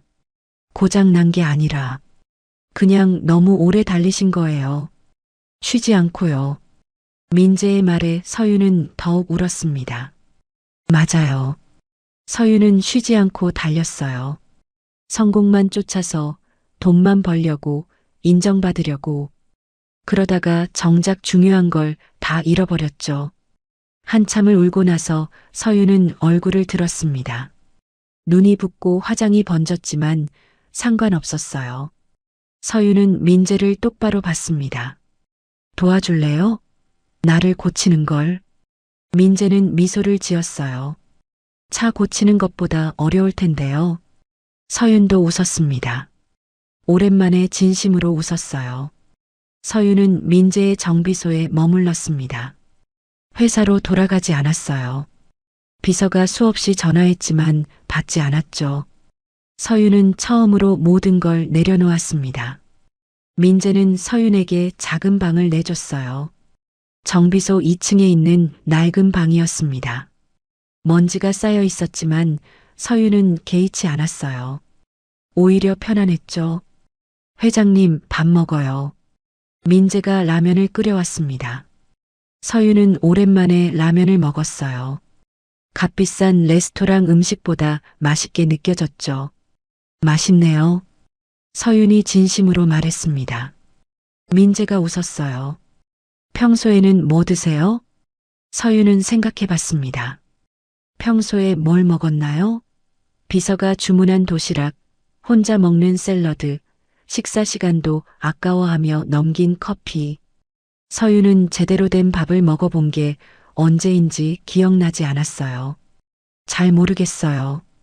그냥 대충 먹었던 것 같아요. 민재는 고개를 끄덕였습니다. 아버지도 그러셨어요. 바쁘다고 밥을 거르셨죠. 그러다 쓰러지셨어요. 서윤은 가슴이 아팠습니다. 민재의 아버지처럼 서윤도 자신을 혹사시켜 왔어요. 몸의 신호를 무시하고 마음의 외침을 외면했죠. 다음 날 아침 서윤은 일찍 일어났습니다. 민재는 벌써 정비소에서 일하고 있었어요. 낡은 트럭 한 대를 고치고 있었죠. 도와줄 일 없어요? 서윤이 물었습니다. 민재는 놀란 표정을 지었어요. 회장님이요? 서윤은 고개를 끄덕였습니다. 민재는 잠시 생각하더니 공구를 건넸어요. 그럼 이거 좀 잡아주세요. 서윤은 생전 처음 공구를 잡았습니다. 손이 어색했지만 민재가 시키는 대로 했어요. 볼트를 잡고 부품을 건네고 기름을 닦았죠. 1시간쯤 일하고 나니 땀이 났습니다. 옷도 더러워졌어요. 하지만 서윤은 기분이 좋았습니다. 오랜만에 몸을 움직이니 살아있다는 느낌이 들었거든요. 다 됐어요. 민재가 말하며 시동을 걸었습니다. 트럭 엔진이 힘차게 돌아갔어요. 차주가 고맙다며 돈을 건넸죠. 민재는 웃으며 받았습니다. 회장님도 수고했어요. 민재가 서윤에게 말했습니다. 서윤은 뿌듯했어요. 작은 일이었지만 누군가를 도왔다는 게 기뻤죠. 며칠이 지났습니다. 서윤은 민재와 함께 일했어요. 차를 고치고 청소하고 손님을 맞았습니다. 회장 시절에는 상상도 못했던 일들이었죠. 어느 날 저녁 두 사람은 정비소 앞에 앉아 있었습니다. 석양이 지고 있었어요. 서윤은 오랜만에 하늘을 제대로 봤죠. 민재, 당신은 왜 전과 기록이 있어요? 서윤이 조심스럽게 물었습니다. 민재는 잠시 침묵했어요. 그리고 천천히 입을 열었죠. 아버지가 돌아가신 뒤에 제가 삐뚤어졌어요. 세상이 원망스러웠거든요. 민재의 목소리는 담담했습니다. 그래서 가출했어요. 나쁜 친구들이랑 어울렸고 절도도 했어요. 보호관찰도 받았죠. 서윤은 민재의 말을 조용히 들었어요. 그러다가 다시 여기 왔어요. 아버지 정비소를 보니까 생각이 바뀌었어요. 아버지가 남긴 걸 지키고 싶었어요. 민재가 정비소를 바라봤습니다. 차를 고치면서 배웠어요. 고장난 건 버리는 게 아니라 고쳐야 한다는 걸. 사람도 마찬가지예요. 서윤은 민재의 말을 듣고 눈시울이 뜨거워졌습니다. 민재는 자신을 고쳤어요. 상처받고 망가졌지만 포기하지 않고 다시 일어섰죠. 나도 고쳐질 수 있을까요? 서윤이 떨리는 목소리로 물었습니다. 민재는 서윤을 똑바로 봤어요. 물론이죠. 회장님은 고장난 게 아니에요. 그냥 방향을 잘못 잡은 거예요. 서윤은 민재의 말에 힘을 얻었습니다. 맞아요. 서윤은 고장난 게 아니었어요. 단지 잘못된 방향으로 달려왔을 뿐이었죠. 그날 밤 서윤은 혼자 방에 앉아 생각했습니다. 지난 인생을 돌아봤어요. 성공만 쫓았던 날들, 사람들을 밀어냈던 순간들, 감정을 억눌렀던 시간들. 서윤은 잘못을 인정했습니다. 민재의 아버지에게, 하청업체 사람들에게, 회사 직원들에게. 서윤은 그들을 제대로 대우하지 않았어요. 이제라도 고쳐야겠어요. 서윤은 중얼거렸습니다. 회사로 돌아가야 했어요. 하지만 예전의 서윤으로 돌아가서는 안 됐죠. 새로운 서윤으로 바뀐 마음으로 돌아가야 했습니다. 다음 날 아침 서윤은 민재에게 말했어요. 회사로 돌아가야겠어요. 민재는 고개를 끄덕였습니다. 알았어요. 잘 다녀오세요. 서윤은 민재의 손을 잡았어요. 고마워요. 당신 덕분에 내가 뭘 잘못했는지 알았어요. 민재가 미소를 지었습니다. 회장님은 원래 좋은 분이에요. 그냥 잊고 계셨을 뿐이죠. 서윤은 차에 올랐습니다. 서울로 향하는 길, 서윤의 마음은 무거우면서도 가벼웠어요. 해야 할 일이 많았지만 이제는 두렵지 않았죠. 서윤은 알았습니다. 진짜 용기는 성공을 향해 달리는 게 아니라 잘못을 인정하고 바로잡는 거라는 걸. 서윤은 이제 그 용기를 냈습니다. 회사에 도착하자 임원들이 기다리고 있었어요. 모두 차갑고 경계하는 표정이었죠. 회장님, 어디 계셨습니까? 회사가 난리인데요. 상무가 따지듯 물었습니다.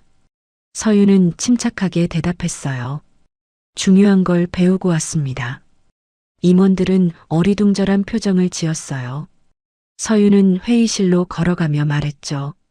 긴급회의에 소집하세요. 할 말이 있습니다. 회의실은 긴장감으로 가득했습니다. 임원들이 모두 자리에 앉았어요. 서윤은 단상에 섰죠. 평소와 다른 분위기였습니다. 서윤의 표정은 부드러웠지만 단호했어요. 오늘 중요한 발표를 하겠습니다. 서윤이 입을 열었습니다. 임원들은 숨을 죽이고 기다렸어요. 서윤은 천천히 말을 이었죠. 내일 기자회견을 열겠습니다. 그리고 모든 걸 밝히겠어요. 회의실이 술렁였습니다. 상무가 벌떡 일어났어요. 회장님, 그게 무슨 말씀입니까? 모든 걸 밝힌다니요? 서윤은 상무를 똑바로 봤습니다. 과거의 잘못, 하청 구조 문제, 불공정 거래. 제가 묵인했던 모든 것을 인정하겠습니다. 재무 담당 이사가 소리쳤어요. 미쳤습니까? 그러면 회사가 끝납니다. 주가는 폭락하고 소송은 쏟아질 겁니다. 서윤은 고개를 끄덕였습니다. 알고 있어요. 하지만 이게 맞는 길입니다. 법무이사가 책상을 쳤어요. 회장님, 정신 차리세요. 우리가 지금까지 뭘 위해 일했습니까? 이렇게 무너뜨리려고요? 서윤은 침착하게 대답했습니다. 잘못된 방식으로 쌓은 성공은 언젠가 무너집니다. 차라리 지금 바로잡는 게 낫습니다. 임원들은 믿을 수 없다는 표정이었어요. 상무가 냉소를 띠며 말했죠. 시골 가서 며칠 있더니 완전히 이상해지셨네요. 그 박민재 때문입니까? 서윤은 민재의 이름을 듣고 표정이 굳어졌습니다. 민재는 관계없어요. 이건 제 결정입니다. 상무가 비웃었어요. 정과자 MR 듣고 회사를 망치시겠다는 겁니까? 서윤은 참았던 분노가 터졌습니다. 서윤은 상무를 향해 걸어갔어요. 민재를 함부로 말하지 마세요. 당신들보다 훨씬 나은 사람입니다. 회의실이 조용해졌습니다. 서윤은 임원들을 둘러봤어요. 민재는 정과자였어요. 맞습니다. 하지만 스스로 일어섰죠. 당신들은 어떻습니까? 깨끗한 척하지만 얼마나 많은 사람을 짓밟았습니까? 임원들은 입을 다물었어요. 서윤은 계속 말했습니다. 민재의 아버지를 기억합니까? 박진우 엔지니어. 우리 회사 최고의 인재였죠. 상무의 얼굴이 굳어졌습니다. 서윤은 차갑게 웃었어요. 당신들이 무시하고 혹사시키고 결국 쫓아낸 사람입니다. 그리고 그분은 죽었어요. 회의실에 무거운 침묵이 흘렀습니다. 서윤은 목이 메었지만 참았어요. 저도 공범입니다. 저도 그분을 지키지 못했어요. 하지만 이제는 다릅니다. 더 이상 외면하지 않겠어요. 재무이사가 한숨을 쉬었습니다. 회장님, 감상에 빠지신 겁니다. 사업은 냉정해야 합니다. 서윤은 고개를 저었어요. 아니에요. 냉정하게 봤기 때문에 이 결정을 내린 겁니다. 이대로 가면 회사는 결국 무너집니다. 상무가 비아냥거렸어요. 그래서 먼저 무너뜨리시겠다는 거군요. 서윤은 단호하게 말했습니다. 무너뜨리는 게 아니라 다시 세우는 겁니다. 제대로. 임원들은 더 이상 반박하지 못했어요. 서윤의 결심이 확고하다는 걸 알았죠. 다음 날 기자회견장은 사람들로 가득 찼습니다. 기자들, 주주들, 하청업체 관계자들까지 모였어요. 서윤은 단상에 올랐습니다. 카메라 플래시가 터졌어요. 서윤은 숨을 깊이 들이마셨죠. 그리고 입을 열었습니다. 먼저 사과드립니다.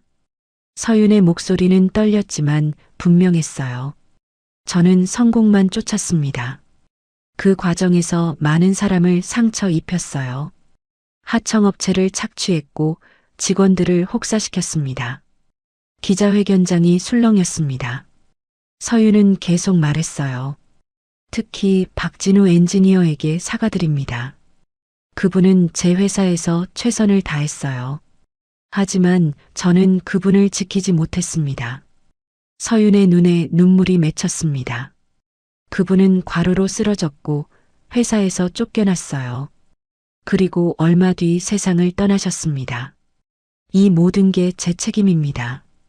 기자들이 질문을 쏟아냈어요. 서윤은 모든 질문에 정직하게 답했습니다. 변명하지 않았고 회피하지도 않았어요. 앞으로 회사 구조를 바꾸겠습니다. 하청업체 임금을 인상하고 근로 환경을 개선하겠어요. 비용이 들어도 괜찮습니다. 주주 한 명이 소리쳤어요. 그럼 우리 배당금은 어떻게 됩니까? 서윤은 침착하게 대답했습니다. 단기적으로는 줄어들 겁니다. 하지만 장기적으로 회사는 더 건강해질 거예요. 기자회견이 끝나고 서윤은 단상에서 내려왔습니다. 임원들이 기다리고 있었어요. 모두 어두운 표정이었죠. 회장님, 주가가 폭락했습니다. 비서가 조심스럽게 말했어요. 서윤은 고개를 끄덕였습니다. 예상했어요. 상무가 다가왔습니다. 이제 끝입니다. 이사회에서 회장님 해임안을 상정할 겁니다. 서윤은 담담하게 대답했어요. 좋아요. 저도 물러날 준비가 되어 있습니다. 그때 누군가 기자회견장으로 들어왔습니다. 민재였어요. 민재는 서윤에게 다가왔죠. 회장님, 방송 봤어요. 민재가 말했습니다. 서윤은 미소를 지었어요. 어땠어요? 민재는 엄지를 치켜 세웠습니다. 멋있었어요. 정말 용기 있는 결정이셨어요. 서윤은 민재를 보며 힘을 얻었습니다. 민재가 인정해줬으니 충분했어요. 고마워요, 민재. 당신이 가르쳐준 대로 했어요. 민재가 고개를 저었어요. 제가 가르쳐드린 게 아니에요. 회장님이 원래 알고 계셨던 거예요. 서윤은 민재의 손을 잡았습니다. 그리고 함께 회의실을 나섰어요. 앞으로 힘든 시간이 기다리고 있었지만 서윤은 두렵지 않았습니다. 이제 제대로 된 길을 가고 있었으니까요. 6개월이 흘렀습니다. 서윤은 회장직에서 물러났어요. 이사회의 결정이었죠. 하지만 서윤은 담담하게 받아들였습니다. 오히려 홀가분했어요. 회사는 살아남았습니다. 초반에는 혼란스러웠지만 점차 안정을 찾았어요.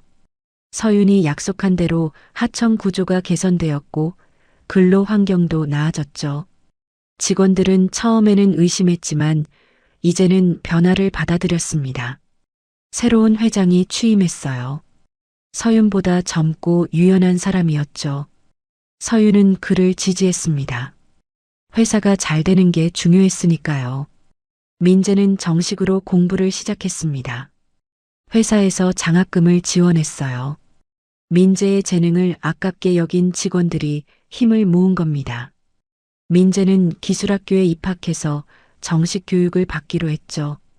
회장님 덕분입니다. 민재가 서윤에게 고마워했어요.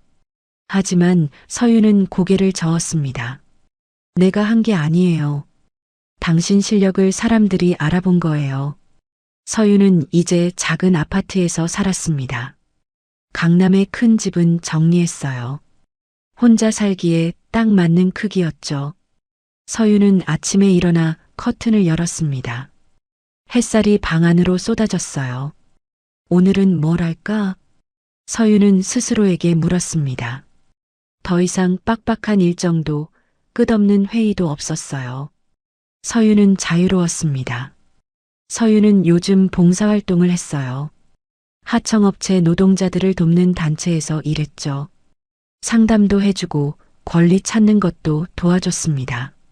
서윤의 경험이 큰 도움이 되었어요. 한 회장님, 오늘도 오셨어요? 단체 직원이 반갑게 맞이했습니다. 서윤은 미소를 지었어요. 네, 할 일이 많다면서요? 서윤은 하루 종일 사람들을 만났습니다. 부당해고당한 노동자, 임금을 못 받은 직원, 산재를 당한 사람들. 서윤은 그들의 이야기를 들었어요. 과거의 서윤이라면 귀담아 듣지 않았을 이야기들이었죠. 저녁이 되었습니다. 서윤은 민재와 만나기로 했어요. 둘은 작은 식당에서 만났습니다. 고깃집이었죠. 회장님, 요즘 어떻게 지내세요? 민재가 물었습니다. 서윤은 환하게 웃었어요. 좋아요. 정말 좋아요. 이렇게 사는 것도 나쁘지 않네요. 민재도 웃었습니다. 달라 보이세요. 표정이 편안해지셨어요. 서윤은 고개를 끄덕였어요. 그동안 너무 긴장하고 살았나 봐요. 이제야 숨을 쉬는 것 같아요. 두 사람은 고기를 구우며 이야기를 나눴습니다. 회사 얘기, 학교 얘기, 일상 얘기. 편안한 대화였어요. 민재, 학교는 어때요? 서윤이 물었습니다. 민재는 신이 나서 대답했어요. 재밌어요. 배울 게 정말 많아요. 교수님들도 좋으시고요. 서윤은 뿌듯했습니다. 민재가 잘 되는 모습을 보니 기뻤어요. 아버지도 기뻐하실 거예요. 서윤이 조심스럽게 말했습니다. 민재는 잠시 숙연해졌다가 미소를 지었어요. 그럴 것 같아요. 아버지가 꿈꾸던 모습이니까요. 식사를 마치고 두 사람은 함께 걸었습니다. 강변 산책로였어요. 밤바람이 시원했죠. 회장님, 후회하지 않으세요? 민재가 불쑥 물었습니다. 서윤은 걸음을 멈췄어요. 뭐요? 민재가 설명했습니다. 회장직도 잃고 재산도 많이 줄었잖아요. 후회하지 않으세요? 서윤은 한참 생각했습니다. 그리고 고개를 저었어요. 전혀 안 해요. 오히려 이게 더 나은 것 같아요. 민재가 고개를 갸우뚱했습니다. 서윤은 웃으며 설명했어요. 예전에는 모든 걸 가졌지만 행복하지 않았어요. 지금은 많이 잃었지만 행복해요. 이상하죠? 민재는 고개를 끄덕였습니다. 이상하지 않아요. 차도 그래요. 비싼 차가 항상 좋은 건 아니에요. 중요한 건 잘 달리냐는 거죠. 서윤은 민재의 말에 웃음이 났어요. 역시 민재는 모든 걸 차에 비유했습니다. 며칠 뒤 서윤은 강원도로 향했습니다. 민재의 정비소를 방문하기로 했어요. 오랜만에 가는 길이었죠. 정비소에 도착하니 민재가 나와서 맞이했습니다. 정비소는 예전보다 깨끗해져 있었어요. 정리했네요? 서윤이 물었습니다. 민재가 웃으며 대답했어요. 네, 주말에 와서 조금씩 하고 있어요. 서윤은 정비소 안을 둘러봤습니다. 아직도 낡았지만 정돈되어 있었어요. 민재 아버지의 사진이 벽에 걸려 있었죠. 아버지께 인사드려도 될까요? 서윤이 조심스럽게 물었습니다. 민재는 고개를 끄덕였어요. 서윤은 사진 앞에 섰습니다. 그리고 깊이 고개를 숙였어요. 죄송합니다. 제가 잘못했습니다. 늦었지만 이제라도 바로잡으려고 해요. 서윤의 목소리는 떨렸습니다. 민재는 옆에서 조용히 지켜봤어요. 서윤은 고개를 들었습니다. 사진 속 민재 아버지는 환하게 웃고 있었어요. 서윤은 그 미소를 보며 위로받는 기분이 들었죠. 민재, 앞으로도 잘 부탁해요. 서윤이 민재에게 말했습니다. 민재는 환하게 웃었어요. 저야말로 회장님. 두 사람은 정비소 앞에 나란히 앉았습니다. 석양이 지고 있었어요. 서윤은 하늘을 바라보며 생각했죠. 시골에서 만난 소년이 고쳐준 건 차가 아니었습니다. 서윤의 인생이었어요. 고장 난 줄 알았던 삶, 멈춰버린 줄 알았던 마음. 민재는 그 모든 걸 다시 달리게 해줬죠. 민재, 고마워요. 서윤이 진심을 담아 말했습니다. 민재는 고개를 저었어요. 제가 한 게 없는 걸요. 회장님이 스스로 고치신 거예요. 서윤은 미소를 지었습니다. 맞아요. 결국 서윤 스스로 바뀐 겁니다. 민재는 단지 길을 보여줬을 뿐이었죠. 서윤은 일어나 차에 올랐습니다. 시동을 꺼니 엔진이 부드럽게 돌아갔어요. 이제는 잘 달리고 계신데요. 민재가 웃으며 말했습니다. 서윤도 웃었어요. 그러게요. 이제야 제대로 달리는 것 같아요. 서윤은 차를 몰고 떠났습니다. 백미러로 민재가 손 흔드는 모습이 보였어요. 서윤도 손을 흔들었죠. 서울로 가는 길, 서윤은 행복했습니다. 이제 서윤은 알았어요. 인생은 빨리 가는 게 중요한 게 아니라 제대로 가는 게 중요하다는 걸. 서윤은 이제 제대로 달리고 있었습니다.